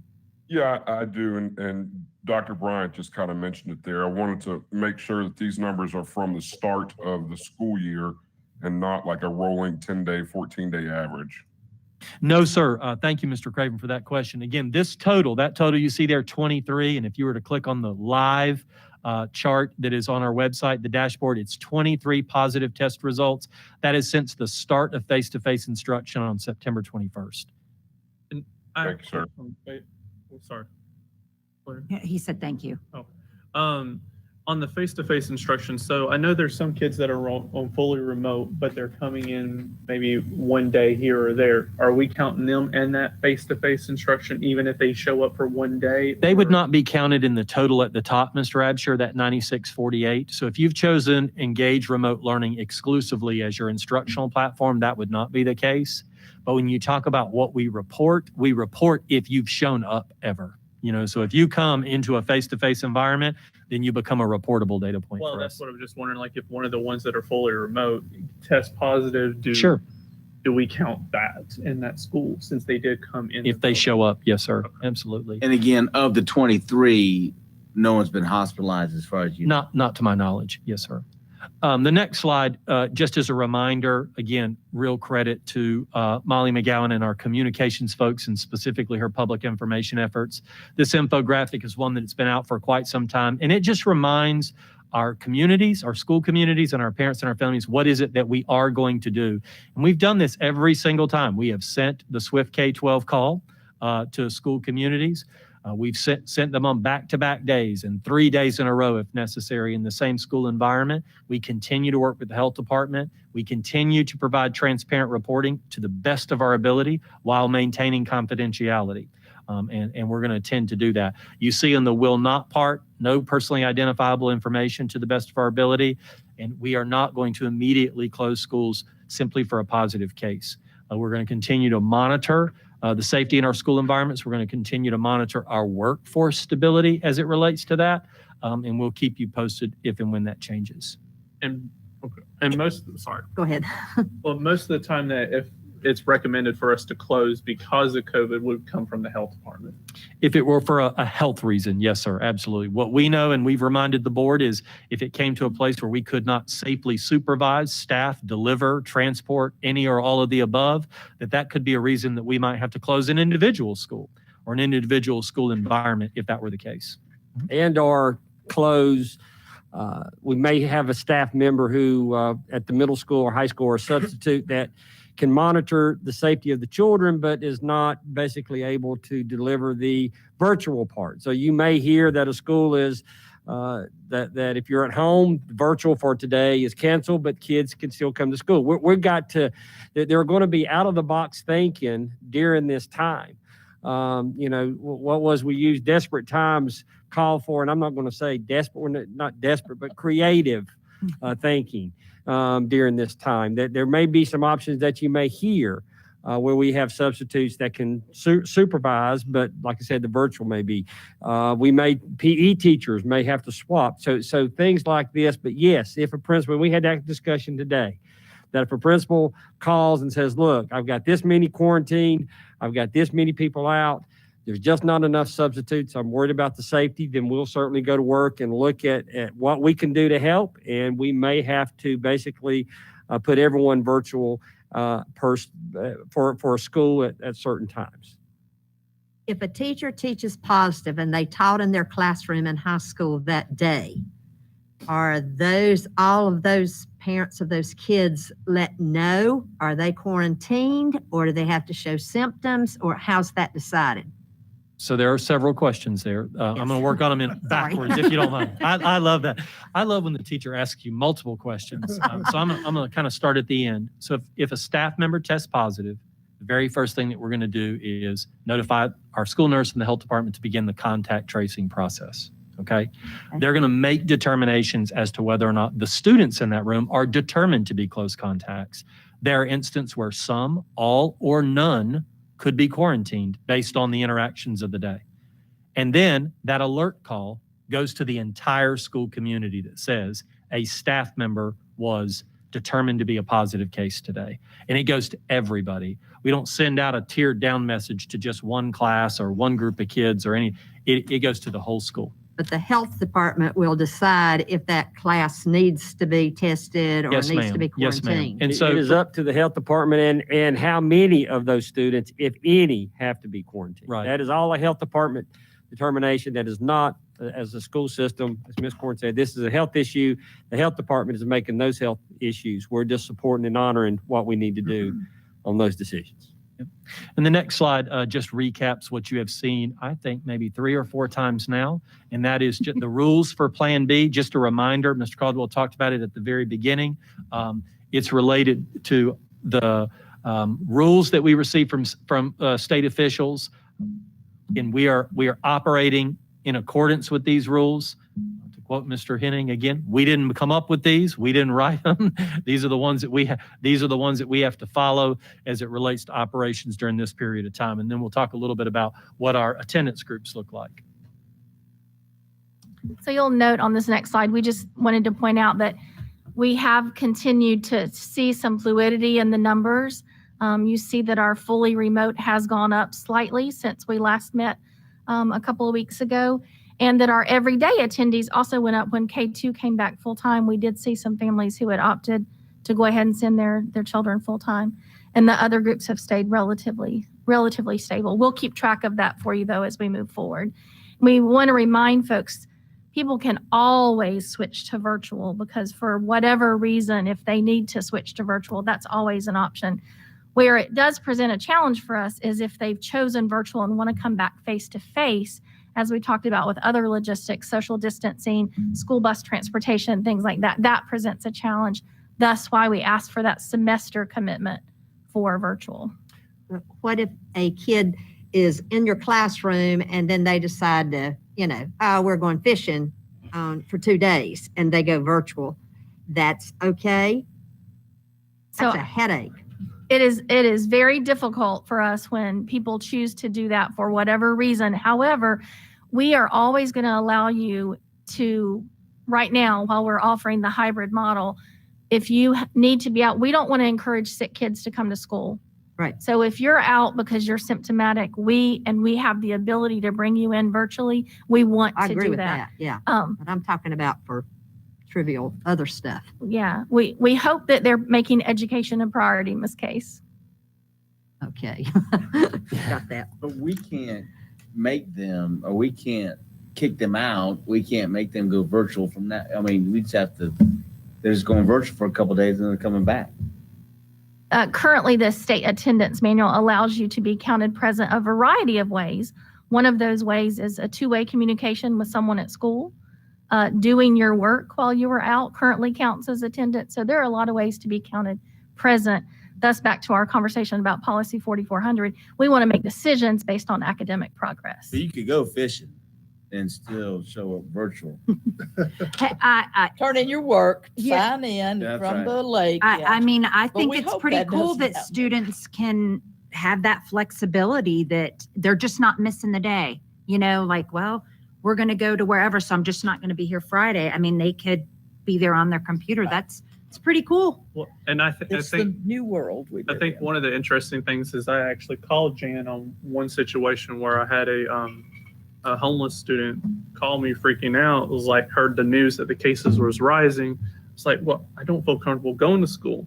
I'm like, just do your work online Mm-hmm. and email the teachers. And, you know, it's been nice because these students are actually enjoying some of the flexibility where when their comfortability goes up, they're still able to go and, you know, and still be able to work online as well. But what if they've gone for a week, they didn't go virtual, and then they come back, and then the pressure's on the teacher to get catch-up work and blah, blah, blah. So.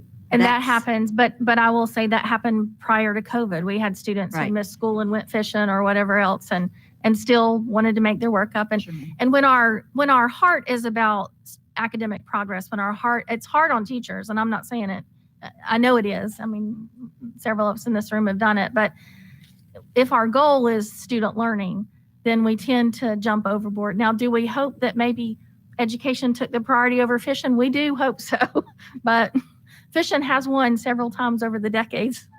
I think there's a lot of teachers who are getting this 3 to 5 weeks, and then they start turning in work 5 weeks later, and then the teacher's got to go back and change all this. You know, is there a limit we can set on that? Oh, yeah, you might, several of our schools have communicated that end of the 9 weeks this Friday very clearly, and we've seen a lot of students turning things in this week that were late. We have tried to extend grace, not knowing all of the situations going on during a pandemic, certainly trying to extend grace. But yeah, there's a deadline. End of the 9 weeks is this Friday. Report cards come out October 22nd. What are report cards going to look like? Same as usual? Yes, where the state board made some allowances last spring for things like pass-fail, that is not in place now. And from my meeting last week, it doesn't sound like that will be in place at all. So everybody should expect academic progress reports, grade reports to look very much like business as usual. We, at the last meeting, talked about feedback. And so as a leadership team, we put together basically some questions, and we broke it into two basic groups, one for elementary that completed their feedback. And I believe you were shared with all the comments and the questions. And right now we are doing middle school and high school. Going back, I think that when we started talking about it is what are we doing good? What do we need to improve? And just tell us. And so, like I said, you've got the long list of all the replies.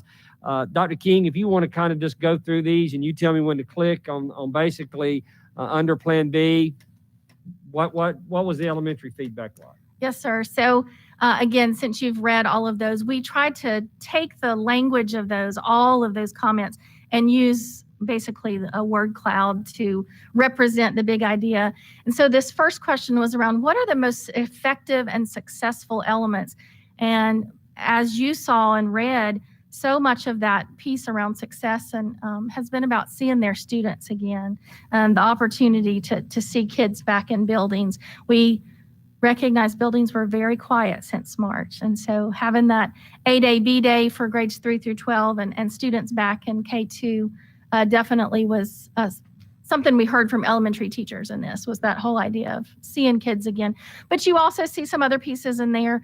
They have learned a lot. I talked to a teacher today who said, you know, while this has been hard, I'm a better virtual teacher. My technology skills have grown. And so we read some of that in there in terms of they've really honed their own practices, and that's been effective.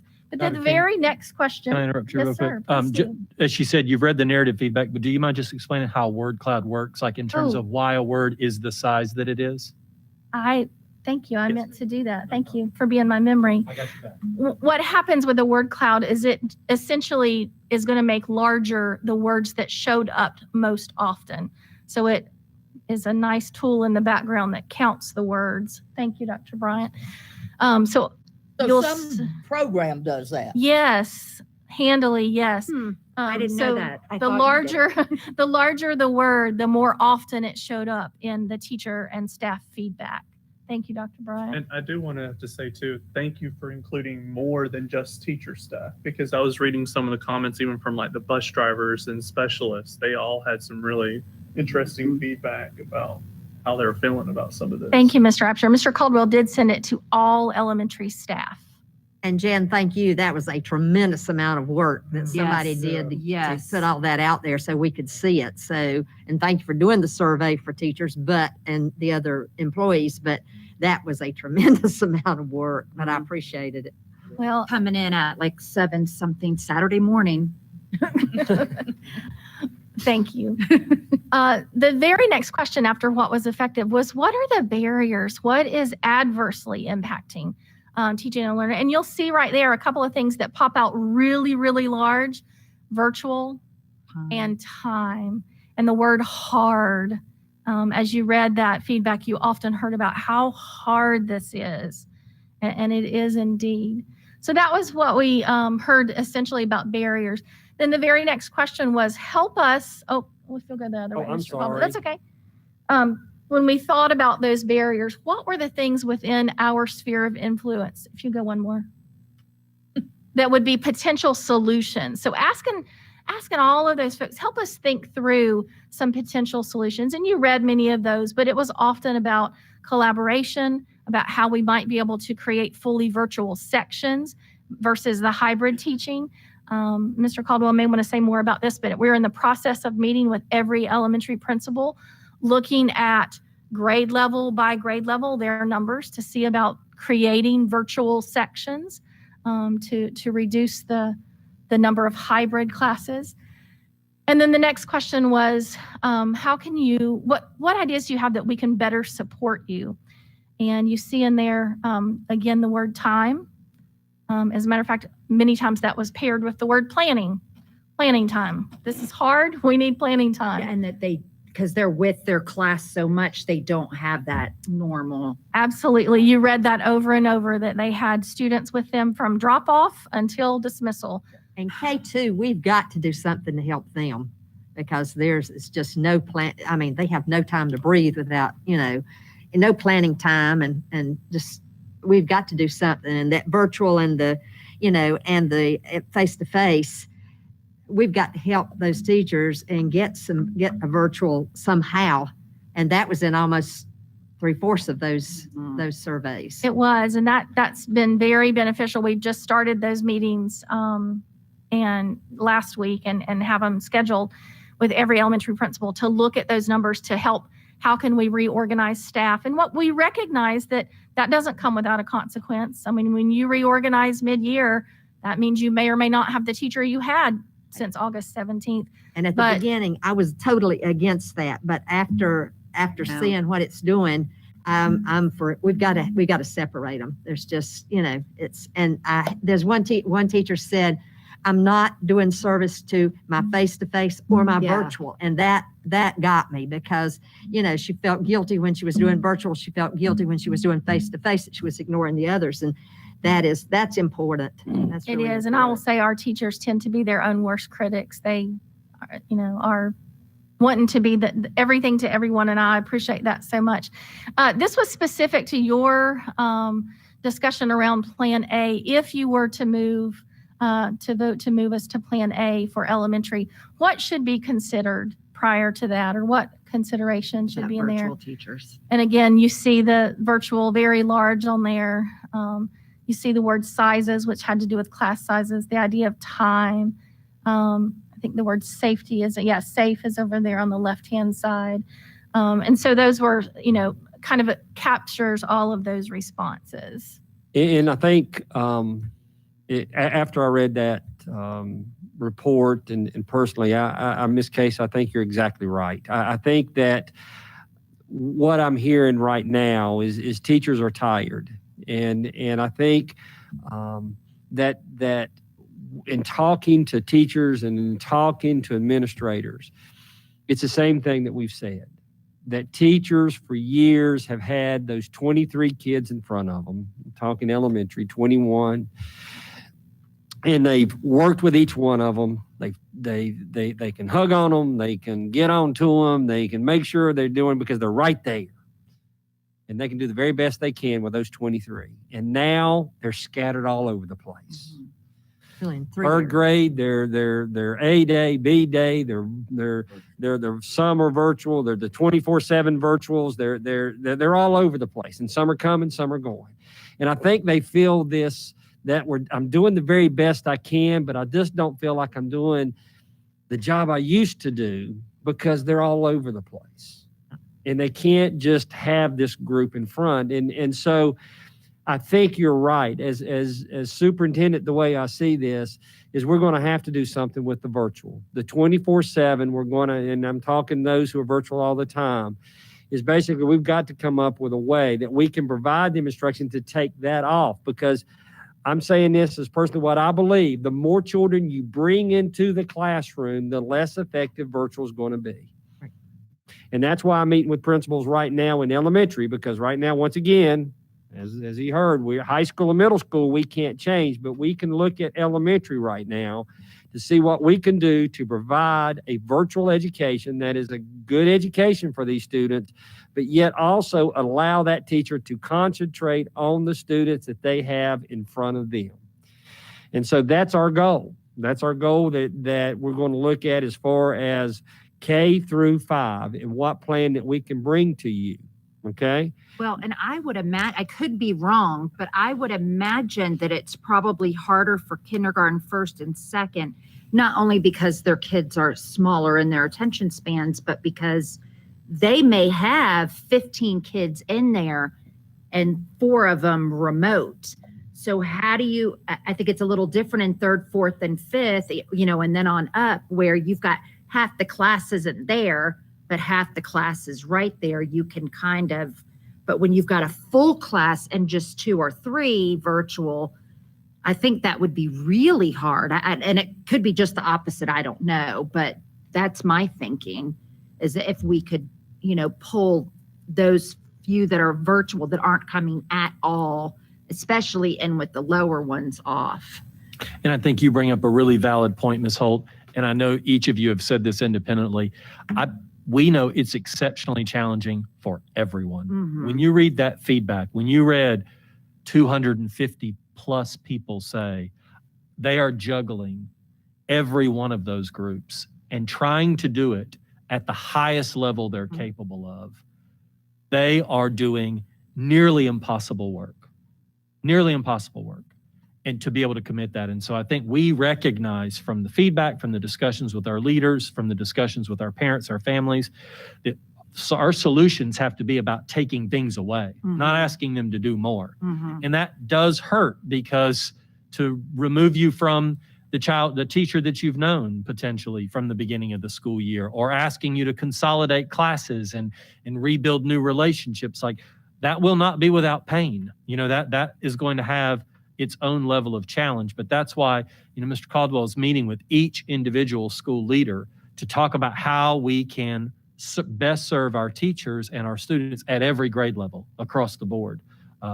Because there are no perfect solutions right now, but it is extraordinarily challenging work for everybody. Well, as we can see from the retirements and all this thinking, when there's nobody out there to replace we've got to do that in K-5.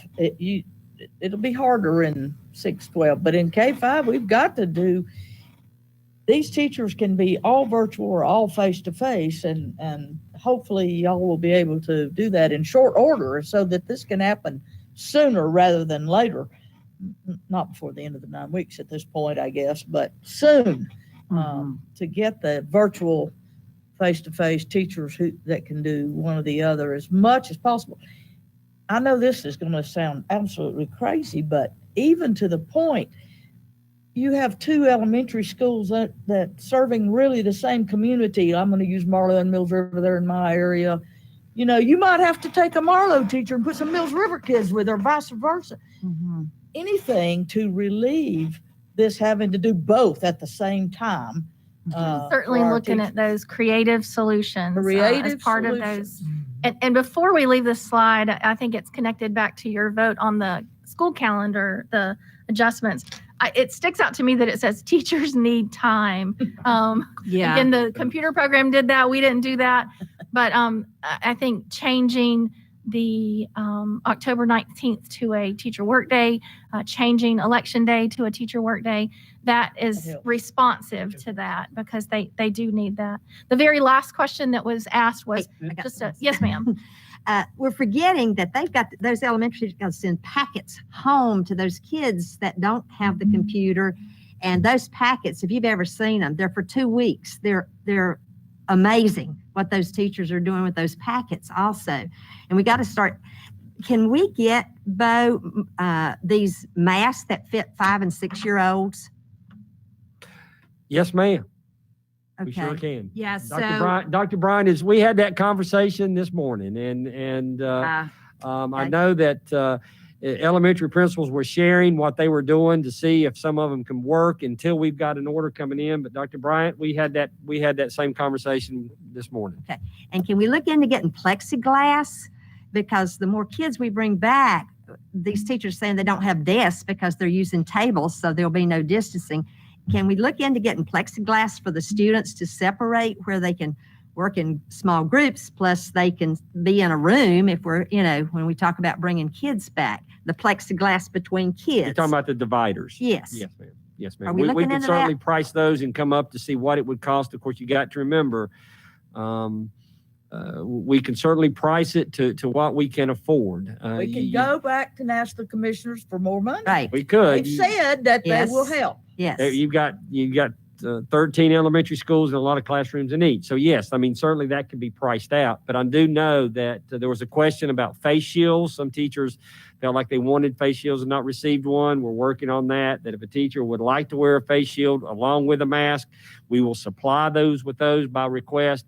And also do the kid size, small children, they're getting their mask. And I think he said it's going to be delivered in the next 48 to yeah, because my daughter, she's 8, and the mask that we received in the kit just. it keeps But falling down. she doesn't need them. Yeah, We one- have one every size- fashion. The one size fits all does not work with right, for the face little masks is what kids. we're hearing. And something else that was pretty important was math manipulatives for the remote kids. And those things are really used by teachers that, the manipulatives and stuff. So can we get that for the home kids, the remote kids? Mrs. Case, I'll follow up with you about which school that is because several schools have already ordered those and made those available at school. So we also did some training about being able to use materials kids might have at home that would also suffice for a manipulative, but I'll follow up with you about which schools don't have that yet. Okay. Because And many schools have More ordered that. spiral review sources? Is that something that, Resources.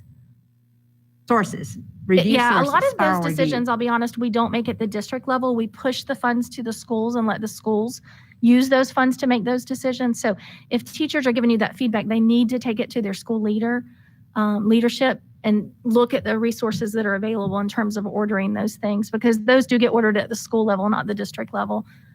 And there were several other things like the microphones for teachers and students. I don't know how many of those people asked for that because that would help the remote kids, tuning into them.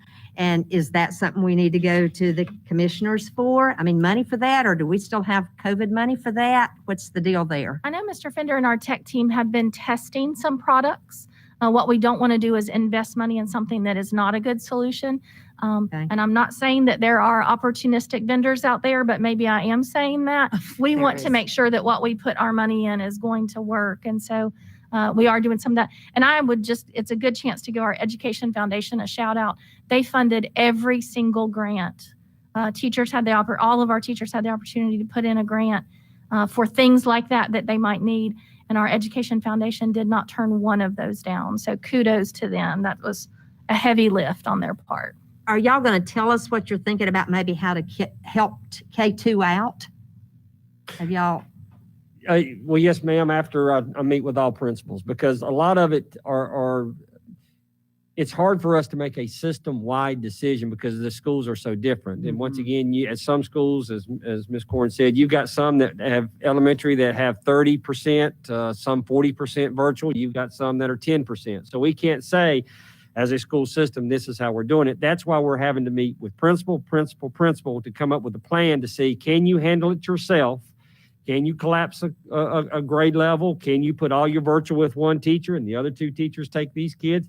Some can, some have not done it yet, but I think there may have some opportunities to decide when they're going to do this. I think the issue is just like what Dr. Bryant said.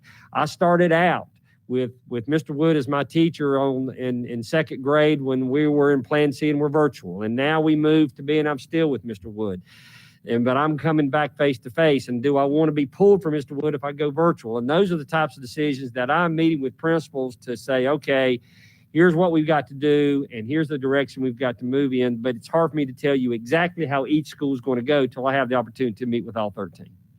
And board members, if I could just briefly share a perspective that all of our other clients have looked at this K-5 and return have run into, is a misconception that the K-5 allowance to go back to Plan A means we must be that must mean 5 days a week, and it must mean all K-5 kids are going back 5 days a week. That's not what this is about. The initial governor's orders are, and the DHHS guidelines and the DPI guidelines that are built around it were about, and what Plan B is all about, is enforcing a 6-foot bubble around all your kids. It's about space. If you don't have the space to put more than half of your kids in a building at a time, then the only way to make that work is an A-B, schedule that splits the student population. Going back for K-5, so now if you go to Plan A, you don't have to enforce that 6-foot bubble anymore. It's still encouraged, but you don't have to enforce it. But what it means in terms of how to balance the kids that are on a virtual option and want to remain on one, and the teachers, the workforce you've got to teach both them and the students coming back face to face, is not a sure thing that you can do 5 days a week. You may well be looking at, I think all the ones that I've worked with have not been 5 full days a week. So I can almost promise you'll have people come up to you and say, well, I thought if you were going to Plan A, my kid in second grade was going back 5 days a week. And that's just not necessarily the case. I was wondering too, I know we're about to go on that one, was some of the feedback that I saw that was kind of concerning. I saw like multiple teachers saying that they're buying their own mask and stuff. Is there a way we can communicate to? I have communicated with principals today to go through that list, and when I've heard that teachers are taking money out of their own pocket to buy water, we've taken care of that. We've taken care of masks, PPE. I've told administrators to go through that list and find out if there are certain situations and for us to handle it. Okay? And then the other one was that I saw multiple teachers ask about why they were being asked to clock in. Is that something new for teachers to have to do? No, we started clocking in, I think, even at the end of last year. The reason we want to make sure is where staff are coming and going, and Mr. Rhodes could speak to it, basically to make sure that if someone is not there, we make sure they're not there if they're there. But we started clocking in, I think, Mr. Socia,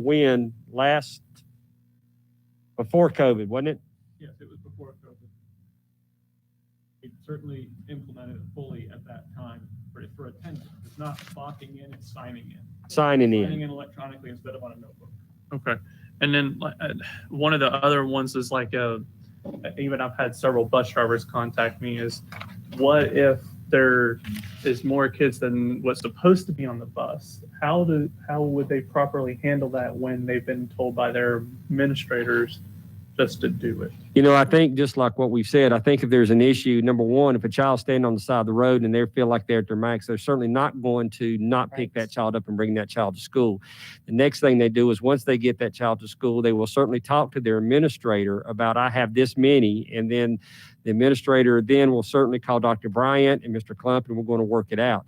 That's what you're going to hear from me on when we start talking about third grade, is if we bring back third grade, there are some buses that can handle it, but there are some buses we may have to change some routes to handle it. So I think that we're certainly going to do the best we can in every situation, but if they'll communicate with their administrator, that is the first place to go on any type of situation that arises like that. Yeah, I hope that we never hear like, well, the school bus passed my kid by because they were at 50% capacity. Right. You better be putting that kid on the bus. And Exactly. roll, Thank you. Yeah. You got Another thing that several of the teachers talked about was testing. And maybe we should put that on hold, until, and I talked to Jan about this, is these check-ins. There was quite a few teachers talked about check-ins and taking up the teaching time. Maybe we need to think about putting that on hold. And then some teachers said these extra activities that their schools have, maybe that needs to be put on hold too, because these teachers are staying, 8.5 hours a day and not getting any more pay. And maybe some of those activities, that schools have, principals need to think about that, putting that sort of on hold for a while. They listed about 5 or 6 activities at different schools that they were having to do, in their own time after school and stuff. So, I think in that final question that was asked, what else do you want us to know? One of the things that comes out of it, and it's actually in almost all those, is the word feel. We worry about staff morale. If you talk to our administrators, they'll tell you we worry about staff morale. And staff morale matters because those staff matter. They're working really hard. We are looking at ways to, for example, I'll give you an example. Usually by now you've seen all the school improvement plans, but you haven't seen them yet this year. We've taken advantage of some flexibility the state has given us, so you won't see those till next month. We tried to look at some of those deadlines. The testing, we do hear from U.S. Department of Ed and from the state, EOGs and EOCs will continue. The only state test right now that we're giving is the beginning of grade test for third grade. We do have formative assessment to help us know where kids are, what kind of gaps have they experienced since last March. But luckily, every other assessment that we're giving that's formative can be given remotely. You don't have to be at school for it. Is there anything that we can do as a board, even like sending a letter to like the state board and express the kind of concerns that we have with pushing a grade test and stuff like that during this time? So those 17 federally mandated tests are from the U.S. Department of Education, and the U.S. The Secretary of the Department of Education has sent a letter to all districts that. Well, maybe we need to send her a letter and tell her she don't know what she's talking about. We tried that when she was being confirmed, but nobody listened. But I'm just saying, I'm concerned about some of the testing that we're going to start implying on some of these kids that they're not even ready for any of that. and taking time out of the teaching because they don't have that much time anyway. And, taking that time out for testing, I'm concerned about that. I want to read you something. A teacher called me, and he is a veteran teacher, and he said, I do not feel like a real teacher now because now I am a sanitizer, a cleaner, a healthcare worker, a CNA, and my teaching is divided into 3 different areas, and I'm working 70 hours a week. And, lots of teachers are doing that. And I just, this is a veteran teacher who can retire. And it just worries me that, these things that I don't know if we're thinking about all that we're asking those teachers to do or not. And that really bothers me that, they are these things that he just mentioned. And I don't know any way around it, but that's concerning. In this case, we are, and we are thinking about it. We talk about it. We meet with administrators, and me and leadership team meet with all elementary principals to start, number one, to take the virtual 24/7s. I think there are students that are remote all the time. And I don't want to certainly say that we're not going to provide them an adequate, but yet having the same teacher try to do both right now is really taxing on that teacher. And that's one of the things that we're looking at. Yeah. We constantly talk about what else we can do. And Right now we just continually to try to find solutions to make this better. And right now, we're doing the best we can. Yeah. Oh, I'm not talking about necessarily you guys. I'm talking about all of us. Yes. All of us. Well, and I also worry, I mean, we just went through personnel and the fact that we've had so many retirees. Are we going to be able to fill, let's say we say tomorrow, we get this big pot of money dumped in our lap tomorrow to hire, 50 virtual teachers. Are we even going to be able to find them? Right. And I think that's the plan. Number one, of course, financially, hiring 50 new teachers is certainly, there's not enough money there to do.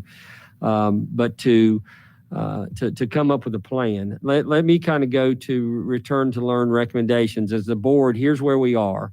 If you remember, let's go way back. We talked about all pre-K through second students every day, and that was September 21st. And I think you voted basically for that plan, which was our start of Plan B, which then on Plan B, we also talked about on September the 24th, the rotation of students in grades 3 through 5, A and B. And then when you voted, you also voted for Plan B of rotation of students in grades 6 through 12 starting on September the 28th. That was a vote that you made a decision for your Plan B. In that discussion, you also said, could we start looking at bringing back students at a small chunks of time? Someone said big changes are sometimes hard to accept, but if you do little changes periodically, then it equals to one big change. Well, here we are. Let's talk about third grade. As superintendent, or am I asking you to vote for A? No, because you got to remember, you told me that we could expand in B, and we can expand in B by adding third graders every day. Now, due to the work of Dr. Bryant, he's going to tell you there will have to be some buses that will probably be removed from some of our middle schools and high schools that could park some buses because students are not using those buses to pull down to some elementary schools to help those routes. There's some work to be done. We also got to look at the community health. Right now we're at 12. We're certainly not looking at this tomorrow. And as also I've been meeting with all principals, and hopefully we are going to work on a plan that if we bring in grade 3, what would that plan look like? This is really not a vote for you because you have to vote to go to a different plan. You need to vote to go from Plan B to Plan A. This is still in Plan B, but as superintendent, you're the ones who are getting the emails. You're the ones who are, you're elected officials. So I certainly do not want to implement this without the consensus. Because it does not take a vote, but I'd like for you to talk about the recommendation of expanding basically Plan B, add grade 3 every day. We picked Thursday, October the 29th. I think that is a Thursday, if I'm correct. There were several reasons for that, but that date worked best to fit in everyone's schedule. And so just like to have that discussion with you right now. Well, I would like to know why we can't do it that Monday or earlier than what you said. The reasons. Well, one of the reasons, to be honest with long? you, is something you just brought up is testing. Dr. King. Testing. Our state required beginning of grade testing. Uh-huh. We have to do it. We have so many days after students start in person. And so we have already communicated a testing plan to each site, but we also have to, that's the one test that we cannot give remotely. So we had already invited our fully virtual learners to come on the 21st and 28th. Several of those fully Wednesdays. those Wednesdays, several of those fully virtual learners had chosen This it is that for. grade 3. It's the Yes. grade 3 beginning of grade Yeah. test. Yes. And we've said, Okay. schools have already sent out invitations. Parents have already got it But on their what if schedule. we just left those 2 days as virtual days and had everybody come back at the beginning of the grading period on the 20th? So are you Everybody. Third grade. Third grade. third grade? So you're saying bring third grade back when, Ms. Holt? Now I do need time On to the- redo 'cause- some 'cause we're buses, and off I on do the need some time to 19th, correct? restructure. Oh, that's right, buses. You Yes. were off on the 19th. I was thinking everybody, they come back on Tuesday. They're all virtual Wednesday. And then, virtual again the next Wednesday. So they're in school Tuesday Thursday, Friday, Monday, Tuesday, and then Thursday, Friday. And if I could emphasize, maybe the word we saw most frequently in the feedback was time. You know, what we keep hearing from our staff is changing and then saying 24 hours, we want to do something else is very, very difficult for all of us. We recognize the need to have students back in those environments, but flipping bus routes means routes change, times change. That has to be recommunicated to families. When we talk about coordination of our assessment schedules, when we talk about our ability to transition in anything, we need time to be able to do that effectively because we want to make sure that we do that and we do that the right way. And so the 29th gives us the opportunity to do that while monitoring our local community health data, because we have acknowledged in that third slide, it is not moving down, and it is moving up right now. And we want to continue to pay attention to that and also understand that we have an opportunity to effectively communicate any transition. And I think that's a some- critical piece. And some schools have probably done the beginning of the grade test a different day, right? Or they're all doing it on those Wednesdays. Or fully Fully remote. fully remote learners have been invited the 21st or 28th.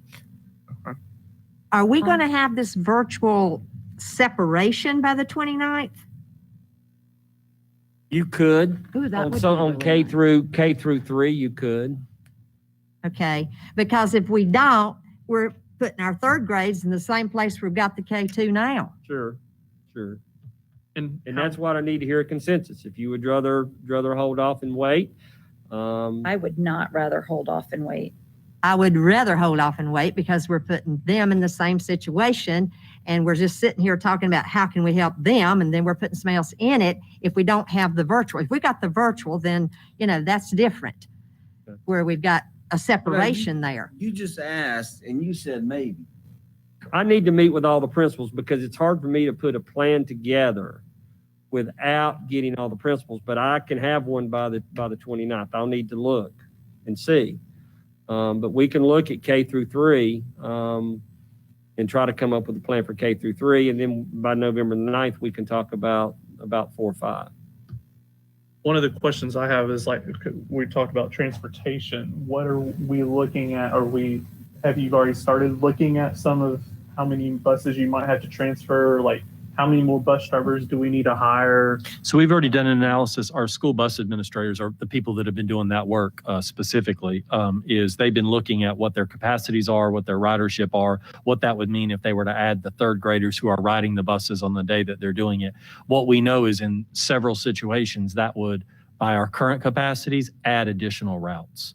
So the way we would need to problem solve that is to remove current routes from upper grade rotations and have additional buses to be able to do that. And of course, the driver issue is present. You know, when you talk about, we are currently not fully staffed with bus drivers across this school system. That is a very real thing. We have school administrators, certified teachers, full-time employees in other positions, all making this work right now. And that's part of that necessary piece is the coordination. And to kind of go back to Mrs. Case's point, when you read that laundry list of things that people are doing, that's everybody. Everybody is doing many, many, many jobs right now. They are doing so much more than just teaching. They are doing so much more than just transporting students. We are trying to create as safe an environment as possible, and everybody's doing extra work in ways that are extremely demanding. And so when you think about that transportation piece, you know, it's critical to understand that it will require some coordination. And we know that we're going to have to do a little bit of that work where it's going to change routes. Otherwise, we'd be adding many more routes to the school day. And don't we have a bus driver training class coming up? Who wants to? We do. We have the dates for that. I don't I was know them trying off the to top of put my it head. publicly, Yeah. like, hey, you know, if you really want to help, you know. Is it the end of the month? Yeah. I know Mr. Egoff was looking into that at one point. So thank you, sir. Well, if you, yeah, I'm sorry, Miss Case or Miss Corn. go ahead, I- Mr. Craig. I have a couple thoughts, and you know, like this whole situation, I'm conflicted, right?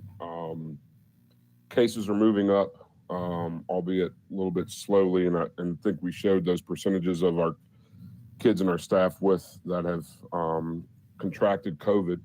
But we also made a promise to parents that we were going to start looking at phasing more and more kids in, right, and getting more kids face to face.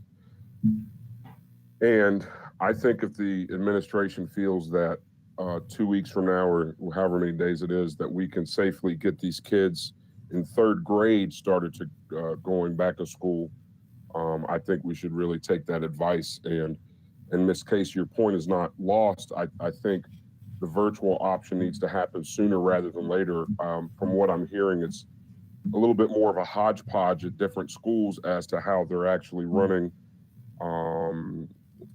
their virtual classes. For example, my daughter's second grade class, I believe a teacher takes a different group of virtual students every day, or they take them for an hour, or however they're working that out. But we need to come to some consensus from the staff on how we can make that virtual option more robust quickly. Yeah, and I mean, I look at you're talking, we roughly have 1,000 kids in third grade, and we're going to have, what is it, like 30% parents virtual, right? Roundabout 30%. In elementary, I think it's a little bit lower, if I'm A not little bit, mistaken. 27, Mhm. 26. I mean, you're talking 750 kids. I don't want to push it off anymore. I mean, third grade is the hardest, hands down. I've done 4 kids now through third grade. And well, one we don't have all the way through, but the hardest year of school, hands down, in my opinion. It is where they switch to taking tests and to, writing stuff in an agenda and, lots of homework, and they're earning grades. And I mean, I think third grade is such an important year that it just scares me to put it off, past the end of the month, past the 29th. Jan, what's the biggest class number in third grade and the average class number in third grade? So third grade falls under the K-3 class size restrictions. I'll let Mr. Rhodes jump in on the exact numbers. We had a slide for that last month, but they do have the class size caps just like K2 does. They are not as large as 4th and 5th, where there's no class size cap. What's your question, Ms. Kate? What's the largest third grade class we have? Because we saw a lot of discrepancy there between the high. I know the state lets you average, but one class had almost 30, 29 or something. Another class had 30. It wouldn't be in third. I mean, had 11 at Bruce Drysdale or somewhere in that survey. So I know it's an average, but what is the biggest class in the third grade in our county and the average? No class is over 21. No, because we have a class size mandate in third grade. It's 21 is the maximum that we can put in any classroom in K through 3, with an average of 18.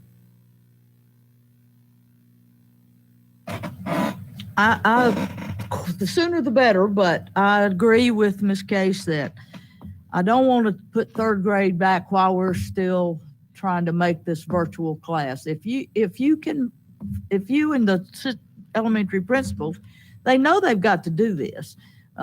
If they can figure this out, as soon as they can figure it out, I know the buses are changed, but y'all are going to get that figured out. That's when third grade should start. If that could be, you said that was a Thursday, if that could be that Monday and still do the all virtual testing on Wednesday, and they could all go. But as soon as you get that worked out to where you can have if it's going to work at all, if you could get that virtual teacher for one class and 2 face to face, they need to go back sooner rather than later. But I agree that needs to happen first. And I appreciate that. And what I'm hearing as far as consensus, and I know there are concerns on both ends, is if you just would just put your trust in the leadership team on this side of the room, to make this happen. Just do the fact that, to be honest with you, when I meet with elementary principals, there are, from what they're telling me, and you got to remember that what you got the feedback from was not from every teacher. Okay. It was from a small group of teachers.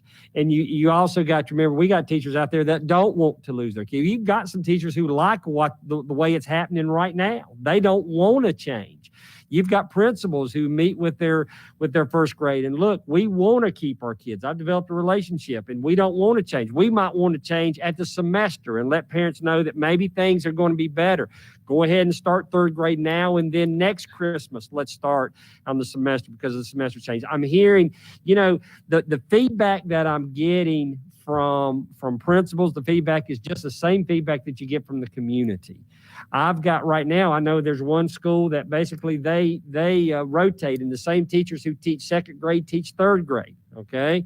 So they want to keep their kids and they want them all back, but they don't want a virtual teacher because of that rotation that they do. And like I said, some say, look, let's start third grade as soon as we can, but yet the virtual teacher then would come at Christmas time. Like I said, but that's what they're saying. And I mean, like if the teacher is all for it, like, hey, don't take my it is kids, all that's one thing, over the but place on what I'm hearing from my administrators. And in fact, when I got 13 elementary principals, it was from one end of the spectrum to the other. And that's why I had to say, let me meet with them individually, face to face, grade for grade. Let's go over your numbers and you tell me how you're going to handle this situation. So that's why I don't want to, I heard what you were telling me is to get the younger kids back as soon as you can. I can do third grade, staying in Plan B. Now, we will do our best to have virtual. Some schools might, but it would be the principal's decision on how they want to handle it. Exactly. That's how it should be. Trusting they know what their staff, hopefully they have the relationship with their staff and they know what their staff needs. And that's the way that the leadership team feels like we need to handle this situation. Is Marlowe already doing virtual or some Ms. Case, some schools are already doing some things and some schools are not. Some schools are doing it by grade level. You say, well, why are some schools doing it by grade level when they could very easily do it at another grade level? Because their teachers say they want to do it this way. So that's why we've got to look at it and say, okay, what's best? I think the decision was yes, we've heard get virtual teachers. I think definitely the higher grades you go up, 4 and 5, I think yes, because there are a large number of kids when we're ready to do Plan A. But right now, I'm focused on third grade because that was the charge that you gave me as superintendent to look at third grade. And right now, the best day that we can find is October the 29th. Hearing from the Board of Education, you would like to see if I could do it sooner, but make sure that it's a well-oiled machine plan, that buses are taken care of, and the staff knows and give them time to make that change. What you had said something, and I don't recall what it was. You were talking about adjusting the bus routes. Did you say remove them from the middle school, or what did? So that's one of the solutions. I'll use an elementary school for an example. Some of them are already running multiple routes in order to get kids at school. We know that if they had third grade students, that's going to put them over capacity. Right. We have some middle school and high school routes that are running at very low capacity, where we might be able to shuffle some of those routes. So we'd move those kids to another middle or high school bus. We'd free up an empty bus, if you will, and then shift it to an elementary school. So it's problem solving in that kind of way, just to make sure that we're not transporting kids till 10:30 in the a.m. and then putting them on the road at 1:30. And certainly, Do we have consensus on moving forward on this, that the way Mr. Caldwell explained it? So we really hadn't heard from Mr. Egoff and Mr. Absher. Are y'all okay with moving ahead? And we said we didn't necessarily need a vote. That's what. Right. And yeah, it's fine. I mean, I think it's fine. I think also too, while you're looking at some of it, if you do get more of the virtual thing, I think that would also help make that decision of going to Plan A for them a lot easier in this process. We're going K through 5 when we meet individually. So therefore, on November the 9th at our next board meeting for updates and next steps, then I can certainly give you a plan of what it looks like for 4 or 5 when the board is ready for A. Okay. All right. And I think that's, in summary, you've seen that slide. We'll certainly go to the next. And I'm going to turn it over to Dr. Bryant for construction update. Mr. Rhodes, Oh, 20-day membership. I'm sorry. I lost my place. Thank you, sir. So y'all are eagerly waiting this report on ADM. Happy to report to you. First of all, before I do that, I just want to say yesterday we had an opportunity and just want to say thank you to Summer Stott and the Henderson County Education Foundation for the golf tournament they put on to raise money for our students in our school system. And just want to say how it was a beautiful day and just thank you to Champion Hills for everything that they do to help support us as well. But yesterday was an absolutely wonderful day. Also, I just want to say before I get ready to do this report, one of the best pieces of news that we've received as a school system this entire year was the news out of Raleigh earlier where they held us harmless for ADM. Yeah. You're going to see as I go through this real quick why that was so important. You know, a lot of times our General Assembly takes a lot of hits, but I think it's really important to give kudos and thanks to our local legislators for the work they've done to help support that change for this school year. So I'm going to go through this pretty quick for you. Just as a reminder, average daily membership and what that represents, that is a 20-day average of the number of students that we take into account through 20 days, the total number of students divided by 20, and that gives us our average daily membership. Now, this number was the goal that we had that came from the North Carolina Department of Public Instruction. This was the projected number of students that they said we would have this year. And you'll look and see that average daily membership from 2017 and 18, that was 13,479, then 13,361, 13,334, and this year, 12,934. And you'll see that that is going to be a reduction of a total of 529 students. Now, again, that reiterates the importance of why it was so important for the legislator to hold us harmless. If you can imagine what that would have done to us financially, we would have been in dire straits. So how many teachers would we have had to return at that rate? I don't even like to think about that number. That gives me cold sweats at night, no more than what it would Mr. Socia, but he may be able to tell you that number. The last time we had looked at it, it was about 12. So, I mean, if we have 12, I don't want to say 12 too many because we never have too many, but that's a positive for, in my opinion, for moving kids virtual. It is. You know, I mean, it's better than us having 12 too little. And Ms. Holt, that's part of our conversation. But you also got to remember those 12 are scattered out all over the Of place, course. and they're not nice, easy Right. packages It never that comes there's like a that. school sitting over there with no kids in Right. it, and that teacher's just sitting there with not been assigned anyone. So all of a sudden you start, well, let's just pull those 12 back.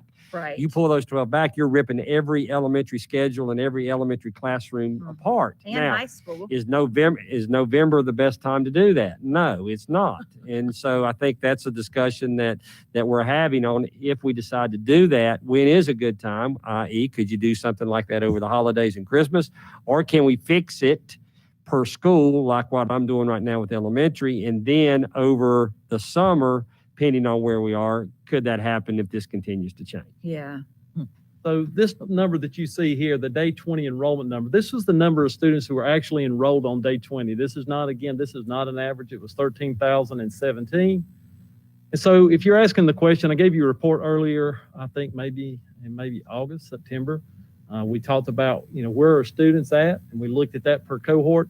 But just to kind of break it down for you, elementary, on average, we've got 40.6 fewer students, 26 fewer on average in middle school, 23 fewer in high school. And again, that's 9 through 12 for a district average. Across the board, we're down about 31 students per grade level. I got a question before you go a little bit more. So on the ADM difference, you have minus, we're at 12,934. But then you're saying the total number was 1317. So did we grab a few back? Let me go back and I'll repeat that again. So ADM is average daily membership. That's the number of students through 20 days. You take that number because on the first day, we may only had 12,850. And on the last day, we may have been at 13,000. But you add all those numbers together, you divide it by 20, and that's where we come up with the 12,934. This number, Mr. Absher, reflects the number of students that were in school on day 20 of the school year enrolled in Henderson County Public Schools. We reached over that 13,017 mark.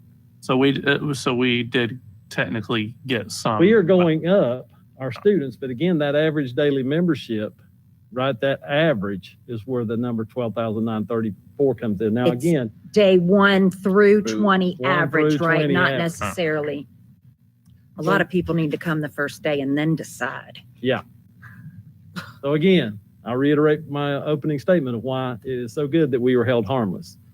Absolutely. If you look at the averages, again, I go back to Ms. Case's question in K through 3, we can put 21 students in a class. The average for the district has to be 18. So as you will see in K1, 2, and 3, those numbers reflect that we are less than that average. 4th grade, we are at 23. 5th grade, we are at 25. I don't know who put in my slides to make them flip like that, but they're about to make me sick. That must have been Rick over Person there. On the left side was responsible for that. But OCD has just kicked in. Sorry. I just saw a squirrel. 19.5, folks, is where we're at for an average, and that is a wonderful average. Let's go to middle school. We get dizzy just a little bit more. 6th grade, we have 26 on average. We have 28, and then 27.3. And I would be happy to take any questions. at Could you this back time. up and run through those slides once? If I do, I'm not sure I'll be able to walk back to my seat. Question. Okay. So, the K3 class size limit. So, we're looking for to go to the virtual thing. So when we do a virtual classroom, are we bound by that class size limit on virtual as well as in Yes. person, right? Yes, you are. So, Just- Crazy, isn't it? Public schools are, yes. and so Okay. we have all of that taken, Mr. all that into account. We have spreadsheets on spreadsheets into spreadsheets as we continue to look at how we're going to solve that equation. But yes, we are held by that. I just want to make sure that's clear to even It the is. public understanding. We still cannot even go over that number if we did virtual. Well, it would be unfair for us to ask the teacher to do that as well. I mean, we're mindful of that. Thank you, Mr. Rhodes. Thank you. Dr. Bryant? Yes, sir. I'll start just with a brief construction update and then share with you the child care services piece. Specific to construction, again, I'll just remind you that we continue to plug along at Hendersonville High School. Specific to that project, one of the exciting elements of that, what you're seeing taking place, again, on Oakland Avenue, the new construction, new building part of things. We expect that that's going to be in the dry in the next couple of months, which is going to be really exciting and really allow for that to progress along through the winter months. So real positive there. Things continue to move on very, very successfully, as well as the work that we're doing at Rugby Middle School in Flat Rock. Ideally, those projects are going to come to completion, the full installation of those and replacement of those new HVAC systems, new lighting, new ceiling tiles, new ceiling tile grids should occur by the middle of November. Why I just bring that up to you again, why that is such a huge deal. That project was contracted to continue all throughout this year and not finish until March 2021. So there have been lots of negatives during this pandemic period. Construction and construction opportunities and facility upgrades has not been one of them. We have really been able to attend to those things. And so just want to highlight that particular piece of it. I think it's helpful to know those things. Does Hendersonville High School have a cafeteria, or are they still having to bring their meals in? Is We're bringing the meals in right that now. working okay? Yes, ma'am, it Oh, is. good. We've Good. gotten really good at that. If we could celebrate a school community for being able to be flexible, they were practicing long before everybody else had to. Just dealing with construction on site. Yes, ma'am. And that looks great. It does. Sorry. On Yes. Hendersonville, I was saying that's like really moving really along. It is. Yes, sir. It looks Absolutely. I mean, just the last 2 weeks is It's like, been amazing. wow, it Yeah. looks great. I got to see for the first time the mock-up of what the exteriors are going to look like. And Mr. Caldwell is obviously very familiar with this from his facility work, but being able to see what those exterior paneling, the brickwork, the wind, all those kinds of things, it really is going to be an extraordinary facility when it's completed. If you've noted the brickwork that was finished over the summer, where they did the repointing of the brick and the remortaring and what have you, Mhm. it makes the exterior of Stillwell, where that's done, look like a brand new building. It does. And that has been a real step forward for us. So look forward to that project continuing on. The second item that I've got is the child care update. We talked about presenting information. Do you mind just, you can say, it's okay. Thank you, Matthew. There are just a couple of slides here. The board asked us to keep you posted. Childcare has been an ongoing conversation for us as it relates to the services that they continue to provide to our students and our families. Remind you that those programs have been running. Those folks have done just tremendous work since the beginning of March. When we talk about the way in which they stepped up to provide support to our families, we have been having kind of revenue position as it relates to this particular program. This is a slide you have seen before as it related to the end of year operations as of June 30. Again, you see revenues over expenses, the total operational loss, and then the unaudited fund balance. Remembering again, we provided childcare to frontline first responders. We provided childcare to school system employees and otherwise at no cost during the school closure period from March until June. There were dollars that came in from the state that allowed us to stay whole during that period of time. So that operational loss was at the time of the closure, the school closure period that we're talking about. When you look about where we are since July, we've had, again, we're operating at far reduced capacities when it comes down to the number of students that we can serve and how many can be in a particular place. When you think about July, you're talking about our PS Plus program. You've seen column 1. Column 2 was projected last time that you've seen it, but the overall operational loss in August was $16,728. And then what we're looking at in September is a projected loss operationally, $29,320. Remembering what we've been doing since school opened, when we moved into Plan B on September 21st, we're providing AM and PM care where school is scheduled for students. So those are the only ones that can attend on those days. So if it's day A for me, I can do AM or PM. If it's day B for me, I can do AM or PM. And then we've got childcare sites for people that are on the off day at 2 of our school facilities. That's all day care, just like PS Plus, where we're providing that. I think it's helpful when you look at those numbers from August to September, and I believe Mr. Socia will nod his head or say amen if this is true in this particular piece. Remembering again, since the start of school on August the 17th, we provided childcare at no cost if you had a child to the children of HCPS employees. If you would have charged those families the full rate for that care during that period of time, you would have had additional revenue of about $50,000 or so from the middle of August 17th, to the middle of September, to about September the 18th. So about $50,000 when you look at August and September and you see an operational loss of $46,000. Had our employees paid the full price for the care at that time, you may have seen those to be a wash. So I'd like to kind of point that out when you now know we're serving community care rather than providing child care for the employees. I think it's helpful to know that when you think about our program, because the program coordinators are quick to remind me, and rightfully so, when you show profits and loss, you also have to show who didn't have to pay, because they were providing care to people that were not paying for that. And again, that was what we did for our employees. But there's a plan going forward to make this revenue neutral?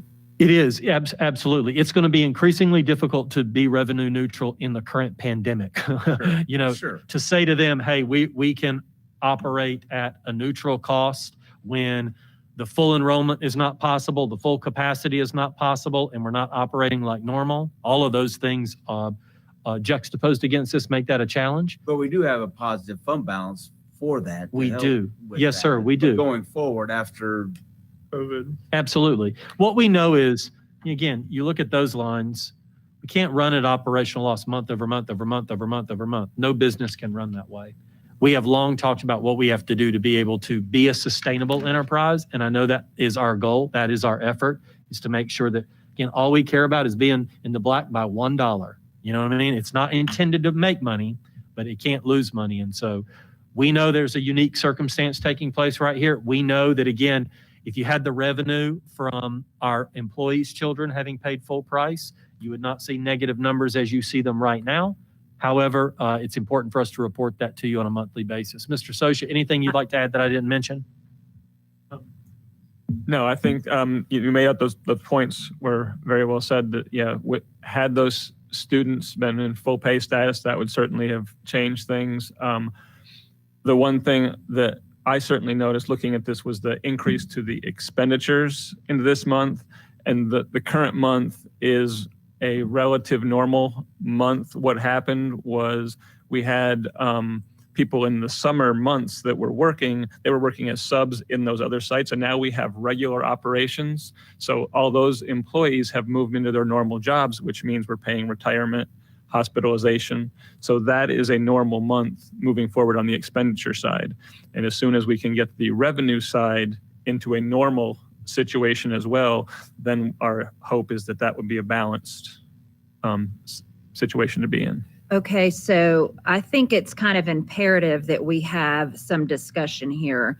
If we have a fund balance of $230,000, quick math tells me in about 9 months of losing 20-something thousand, we're going to be through that fund balance. 8 months. Well, that would be 160,000 as of now, since we've lost 70,000 in the 3 months since that. Right. Yeah, I was adding that in there. So I have been hit by the public for our decision to let teachers bring their kids and have free daycare or go to school every day of the week. Well, I guess it would be 4 days. And the general public is not getting to do that. And the disparity that they're having with that. And why I understand why we did it, we need our workforce. If we're going to lose from here on out, I mean, this isn't going to be as high, correct, if now that they're in school? We would expect, as Mr. Socia is saying, that loss would shrink. Would But shrink again, some. But Okay. I emphasize, to estimate that would be revenue neutral in the current kind of pandemic conditions Right. would be to predict something that's unlikely. Right. It is certainly relative to how long does it look like it looks right now. Right. Yes, ma'am. Right. And I mean, if we, like, what are we going to do if we go through this 230 this year? We're not going to have any more fund balance for this program. So I think it's imperative that we have our attorney, one, address the situation of us allowing our teachers to come in, bring their kids in to daycare and utilize that in the beginning, and then now to school full time when the general tax-paying public students are not allowed to do that in order to keep our workforce. I think that's a conversation that we need to have with guidance from our attorney so that the public can kind of understand that side of it. But I mean, we also need to be closely monitoring this. It kind of, if we stay in a plan B for a long time, or if we have to go back to plan C and open up more daycare slots, it's concerning to lose this much money every month. It is not sustainable. Right, I mean, absolutely. it at some point, we're going to be out of fund balance at this stage. And I do know why the faculties are not paying, because, Right. but I think maybe we can get I'm with you. Let's hear it. So I appreciate the. Go ahead, Blair. Any ideas about any grants or state or federal money that might be coming down soon to help with more childcare issues? Bernie's saying no. Mr. Socia is shaking his head no, but I'm not aware of any either, Mr. Craven. What I promise you that we're doing is attending to those when they are available and when they're present, should they come our way. How many teachers are taking advantage of this? I mean, how many kids do we have of teachers in our daycare? That number has reduced to a near zero at this point. I will get the exact number for you, but again, as Mr. Henning would be able to talk about, now that school-age children are able to attend school, they aren't in the child care grouping anymore. And so that's why I think, to Mrs. Holt's point, We expect to see that number narrow, what it ultimately will be. And remember, September there's a P next to it. It is a projection. When we come back together in November, we'll know, because remember, childcare kind of reports sort of 2 months late. That will be a more exact number at that time. And then we'll see what that exact loss is. But given, Mr. Henning's opportunity to clarify kind of the way in which the childcare operation is supporting the workforce, that particular piece will be answered at that point. So I appreciate the opportunity to try to help clarify this.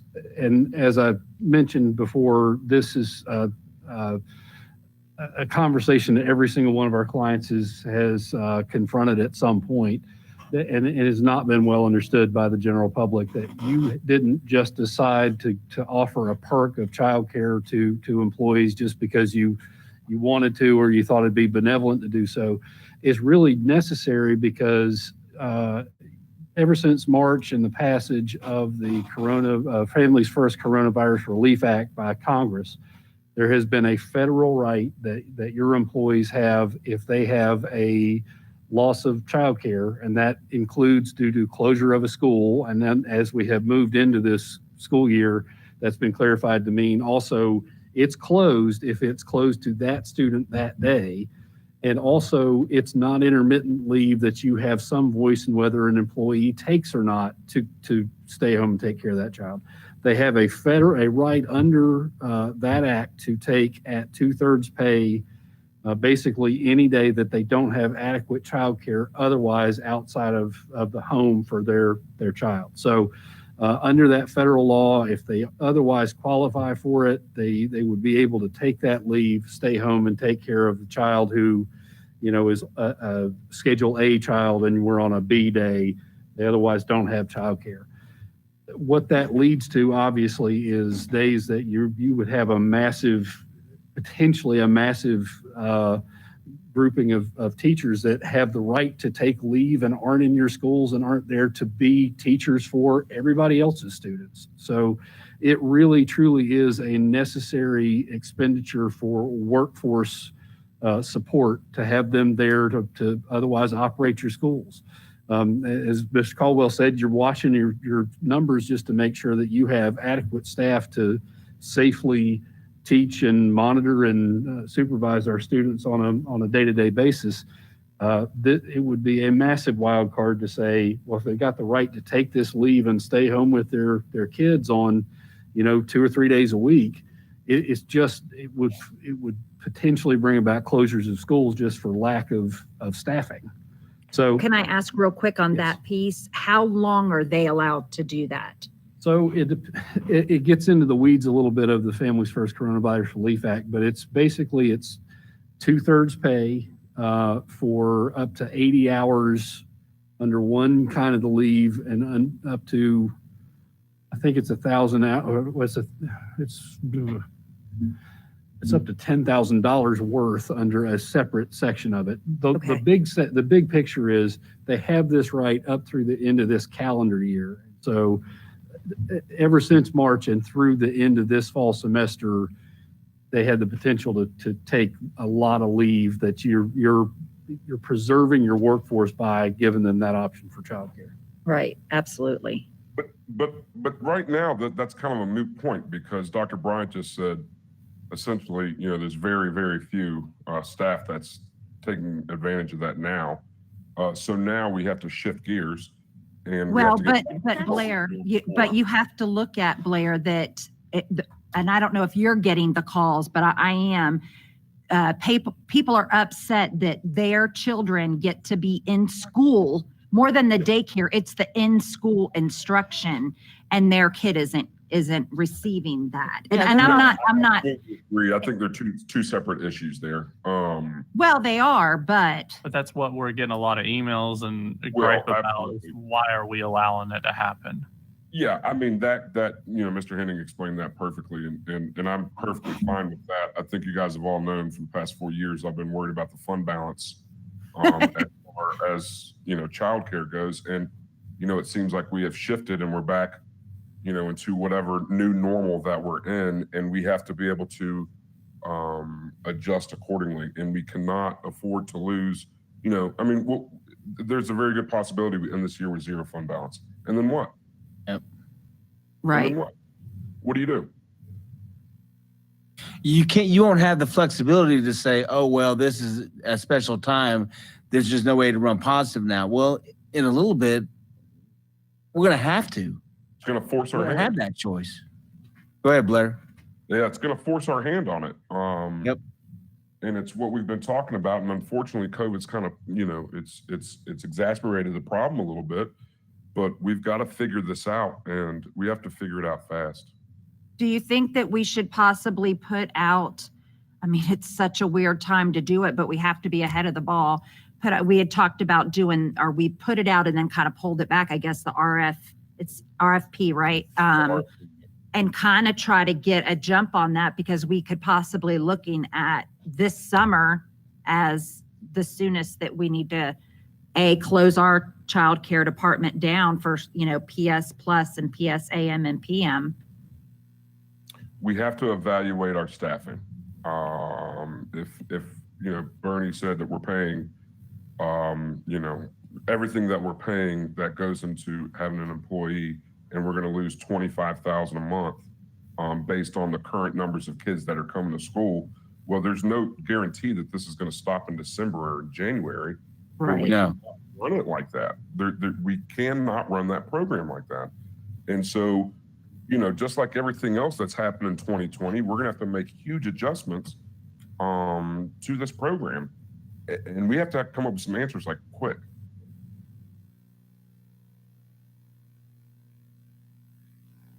Do you, I mean, I don't have any answers.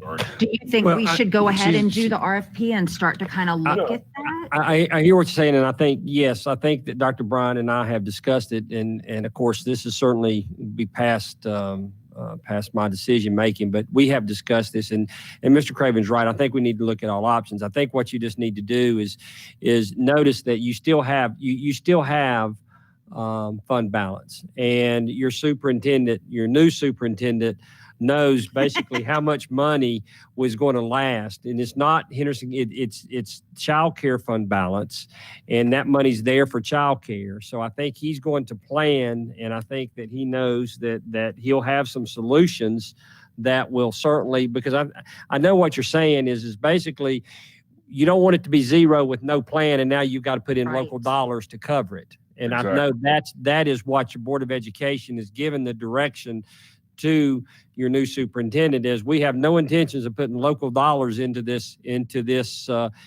program. And so as a Board of Education, we need a plan on when will the transition, what program are you going to go to make sure that basically as a school system, we're not putting local dollars into it. And I think And that's what, hurting that's parents. what I hear the direction for the new superintendent would be. And if I could add to that, though, because I think that's kind of the point about understanding the employee issue is, so when you look at those numbers and we talk about the urgency of the numbers, and it is, again, why we're reporting on a monthly basis, the loss of that $50,000 for employees who did not pay for their children is not a programmatic problem. That was Right. not their problem. Right, That was an administrative decision. right. So the program is carrying the loss for an administrative decision. If $50,000 were added back to We those, might have to change that administrative decision. we have changed it by people returning to school. But to your point, what I'm saying is the loss is already on the books, if you will. And I think it's important for that to be part of the fundamental discussion. I'm not saying that we don't have to have a long-range plan for sustainability. We have to talk about how the program can either be viable or we make a different choice. But it's important to note that in these three columns, there's $50,000 approximately that wasn't because the program was running and doing something wrong, if you will. It's because we weren't charging people to attend. So we have 230 fund balance. No, Sorry well, to now we interrupt. have 160. No, hold on, but that's what I'm asking. Is it 230? Because July No. was actual. So is that included in the 230? No, 230 was as of that was June June 30th. 30th. Now Okay. we've got 160. Okay.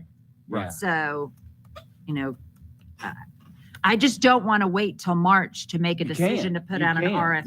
You got to figure it out by the end of the year. Right. That's, By I mean, and here December. we are, it's mid-October. Yeah. So, I mean, we only have 6 more weeks till the end of the year. Or 9 more weeks. I think Dr. Bryant makes a good point that it's not the fault of the program. That's the reason it's losing money. Right, but At least we that- don't that- have the that- It money. doesn't 50. matter. Yeah. Well, go Well, ahead, I'm whose fault sorry. it is, right? I mean, it is what it It's is. losing money. We only have Doesn't matter. $160,000 left. Well, we'll have actual numbers, of course, for September when we come back in November. We can talk a little bit more about what that looks like. Again, we understand the sense of urgency. I want to kind of You'll acknowledge. have 2 months to figure this out. We understand that particular piece of it. But again, I think it's important for the board to note that, again, when you look up what the total loss is up there, I think it's important to note that they're booking a loss that wasn't a program loss. Right. You know, and when I say they, I mean the program as a whole and their operations and how they're working moving forward. So we'll know more now that our students have been in school on a daily basis. We'll be able to share more at the next board meeting. But again, the critical piece here is to keep you informed, as you asked us to do, about what that looks like. Okay. Mr. Socha, I believe you're next on the financial statements. All righty. There is not a child care financial report to give right now. But there is local current expense and other restricted funds through September 30th. As you note in the report, the revenues are $8.8 million and expenditures are just at $5.1 million.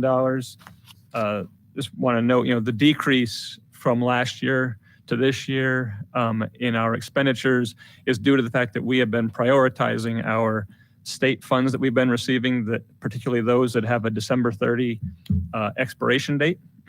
So we are spending those dollars first in lieu of using any local dollars in some of our categories. Not to say that we don't anticipate spending them in the spring, but at this point, comparing year to year, we're spending more state dollars first than we are on the local side. On the capital outlay side, just to let you know, there's not much to report there. Just as an update of where we are in our expenditures, we have spent $348,000 of the budgeted capital list. I list in there what they are: $19,000 in safety, about $200,000 in roofing, and $88,000 on the site improvements. And then we've spent a little bit in school nutrition and $42,000 on equipment out of that list. Any questions? Any questions on that? Thank you much. Next on the agenda, I would just like to bring your attention to have a short discussion on the meeting schedule. For the last several months, our meetings basically have been virtual. And of course, now that students are back in session and we're opening up our schools, I believe it's time to go ahead and open up our school board meetings. We will certainly continue to have social distancing. There could be a limited number of people who would come to the meetings. As far as public comment goes, thought about it, and we would still like to go ahead and have public comment for those who would like to send it the same way virtually, who can't make it to the meetings. They can continue to do that. They'll also need to realize, though, that since public comment will be taken here, then their public comments will not be read at the board meeting, but yet board members will receive those public comments and they will still be posted.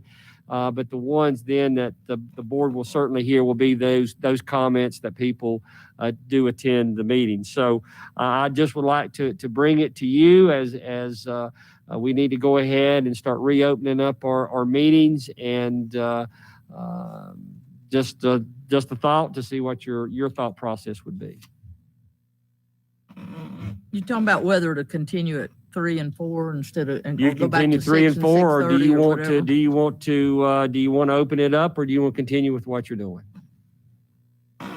What do you say, Blair? I personally like the time that we're doing now. Now I can see that it could potentially be a hardship for some folks that would want to come to our meetings or participate in our meetings if it's before 5 o'clock. But you all remember what our meetings looked like before COVID hit. after we gave out awards, we'd have 2 people sitting there, right? And I would prefer not to be home at 10 o'clock at night or later. And I know that our staff is there early in the morning, and putting in 15, 16-hour days is a hardship in and of itself. And so I like the 3 to 4 o'clock time period, personally myself. I agree with Mr. Blair. The one thing is, we've changed our meeting schedule a number of times. If it becomes a hardship, for people to get to attend, or they can't speak their mind or feel like they're being left out, we can always change it again, can't we? Sure. See, why not? So, I mean, I'm okay with, We're doing, I think Yeah. if we weren't doing live meetings, where they can stream it, I think it would, or they couldn't submit public comment Right. via email, I think it would be a lot more of a hardship to people than. Yep, I agree. Can also suggest, we've gotten used to having the public comment period early in your agenda. And also, I think the School Board Association model policy now says the first part of the meeting will be held for that. But that's not a legal requirement. You do have to have that public comment period for every regular monthly meeting. But you could hold it later in your agenda At so that 5. if you want people to be able to come in later, if they're so motivated to speak to you, and hold it at 5, and you have a half hour staked out in your by policy for that at that time. You could maybe do both things. Say we're still going to have a 3 and 4 o'clock closed session, open session, and still let folks have a chance to get here. The only need to have it later is when you go back to doing recognitions and you bring in Yeah. students here, then there is a need to have it later, but You could rearrange that too, also within that 3 to 4 time period, couldn't you? make it later. Yeah. I mean, Now, I don't know if you all remember, but a couple years ago, moving board or public comments was wanted to be moved forward in the meetings so more people could hear. And that went on for months and months, if you recall. Oh, that's right. Uh, Well, it was actually just one person that was It was requesting one that. person, but we heard it over and over and over again. Just to remind you of that. Well, and I think too is at least we're still allowing them to submit it online as well, and they'll have the opportunity to do it in person. Sure. But I do think we do need to open our meeting space. I agree with Bo. If kids are going back to school, people are going back to school, we need to at least let some come in here. I mean, even the county commissioner meeting, they limit to like the first 15 people, and then that's it. Really, what I'm suggesting is nothing's going to be changed. We're still going to stream the meeting. They can still watch it online. They can still send their comments in virtually. But yet, for those who would like to attend the meeting, we could take up to 20 some people in the audience that would like to come. I just feel like it's like I said, we're opening up our schools, so let's open up our board meetings. Absolutely. Another brief discussion I think we need to have is for months and really years, we had 30 minutes allowed for closed session before. All of a sudden now we're having an hour allowed. Do we need an hour? I Sometimes. say yes, we probably. Yeah, because we would run late a ton. Right.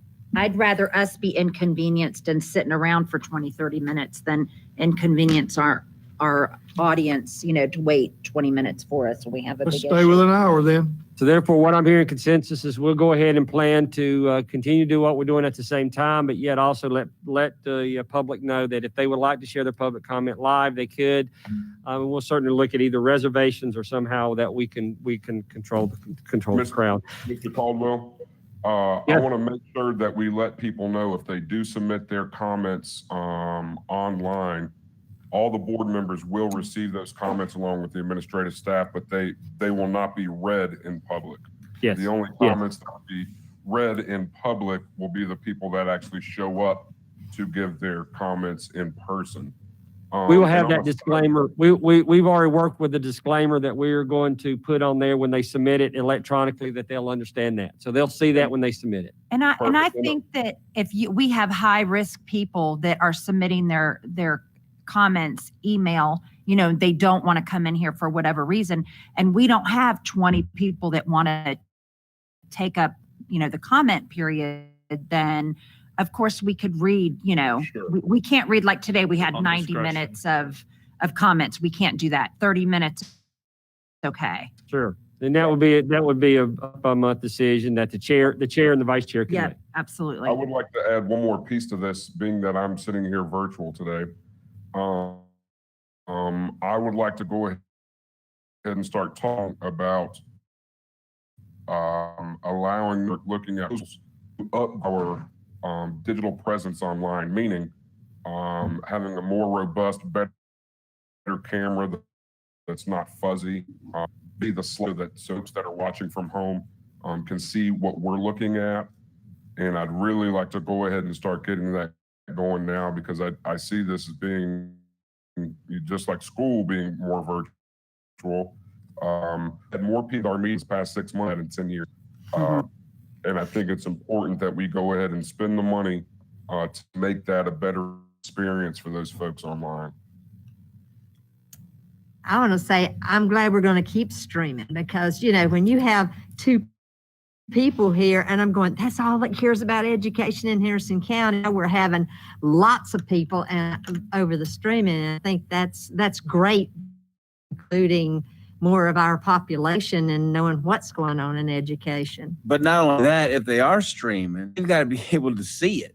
Oh, I'm not Yeah, talking about that. I'm just Yeah. saying I'm thrilled that we're going to keep streaming. Well, Yeah, yeah, I but mean, they, 150 people watching right now, 122 watching right now. At home, it's been up to 180 or so.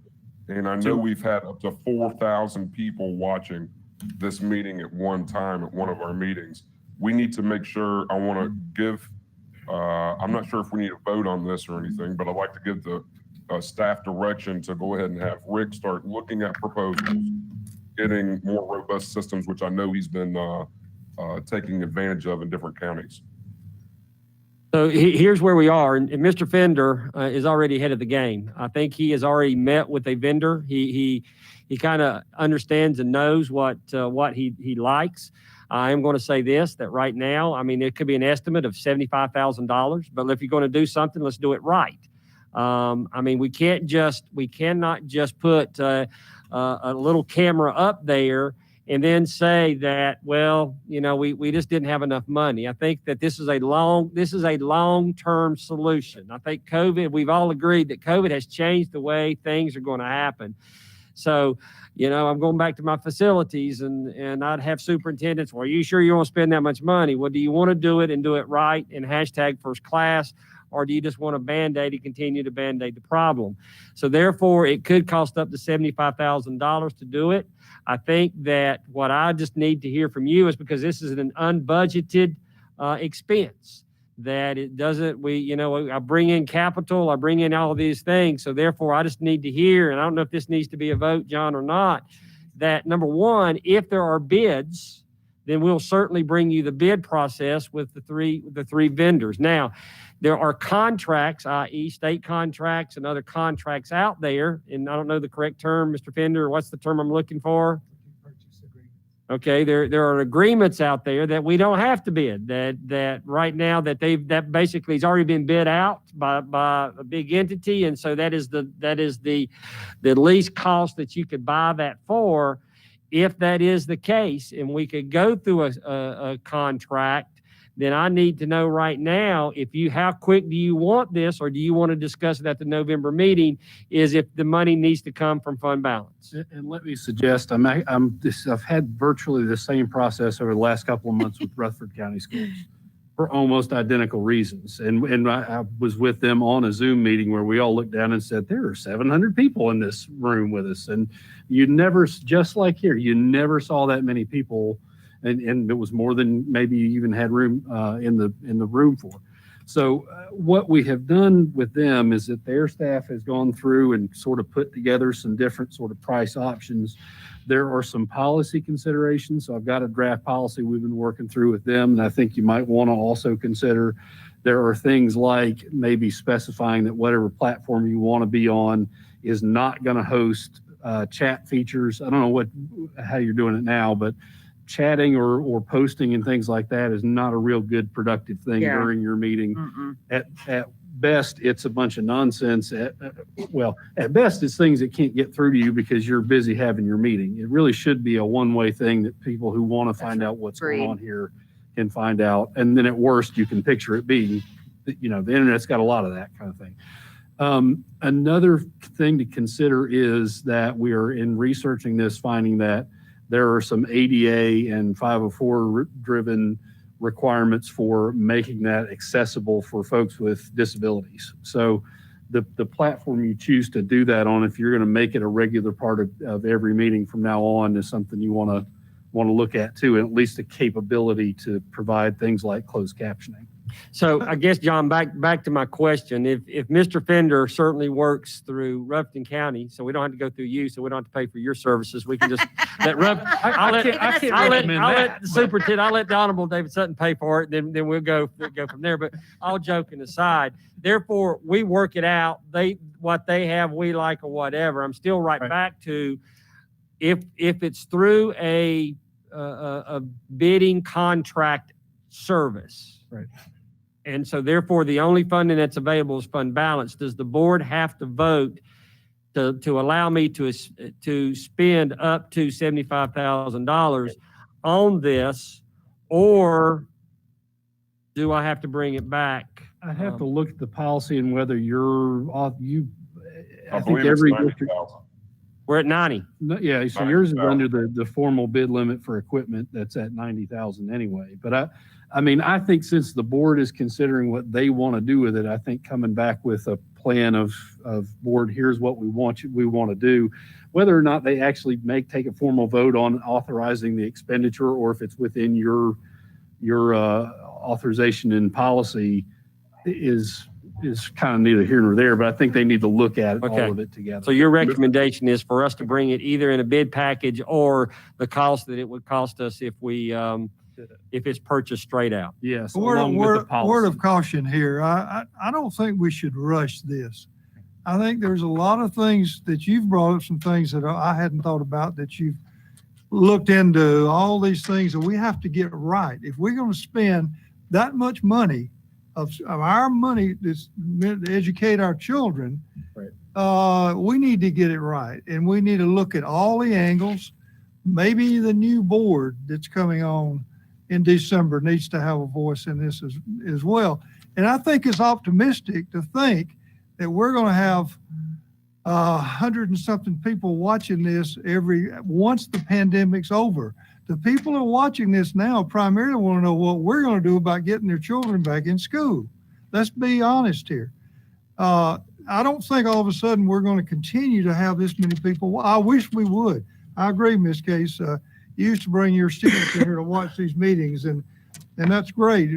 I would hope that a lot of people would be interested, but I think it's wishful thinking to think all of a sudden 1,000 or 4,000 people are going to be watching our school board meetings, and this is a lot of money we're talking about. Let's don't go too. Okay, so but what I'm hearing from the recommendation of our attorney, that nothing will happen till at least the next board meeting. The next board meeting, we could have some prices for you, either in the bid process, and or we could have a price after Mr. Fender works with John Henning, works to make sure we got everything covered legally. And then at the November meeting, we could bring you either a cost and or bid package. And then at that time, it will be a formal vote to whether you want us to proceed or not proceed in the November meeting. Would that be okay? Yes. Okay. The last thing I have in time is the other, we kept talking about teachers and this and teachers this, and I appreciate the staff of all of Henderson County Public Schools, and the teachers, like I said, they're superheroes, but they're not superhuman. And I know they're tired. And as superintendent, I just greatly appreciate the job you're doing. But also, let's be honest, October is National Principal Month. Mm-hmm. And you talk about a tired-looking group of people that I had on a Zoom meeting today. It's our administrators. So when we keep talking teachers, yes. But as a school board, sometime I would just like for you to take the time, no matter, and just think of a principal or whatever, and just, if it's a quick call, if it's a note or just something, to let them know that you do appreciate the job they're doing. Because what we talk about, and I finish a lot of our administrative meetings with the term #leadership matters. And we've been saying it for for about a year and a half. But truly, I had one principal say, what does that mean to you today? During this time that we are, what does leadership matter really say to you? And so I think it's really homing in that, yes, they are the leader at that school. They are the things that can make it happen. And so you talk about a wore out looking bunch. And I just want to say, as superintendent, I am just so proud of them and the administrators that we have in Henderson County, that they have done just a tremendous job. So please, and for those who are listening, just give a great shout out to our administrators and principals, as October is Principals Month. And as that is my honor, and continue to serve for 1 month, 12 days, 13 hours, and 22 minutes. Before we take a motion to adjourn, I want to also, for those here and those watching and listening at home, I want to encourage everybody to do something that before we have our next meeting will take place, and that is be sure and vote. Very important. I'll take a motion that we adjourn. I move we adjourn. All in favor, say aye. Got to do a roll call. Aye. No, we don't have to do that, do we? We should take a roll call, yes. sir. We do? Yes. Okay. Yes. Mr. Absher, Aye. Mr. Egal, Yes. Ms. Holt, Yes. Ms. Case, Yes. Ms. Horn, Yes. Mr. Craven, I guess so. and I'm a yes.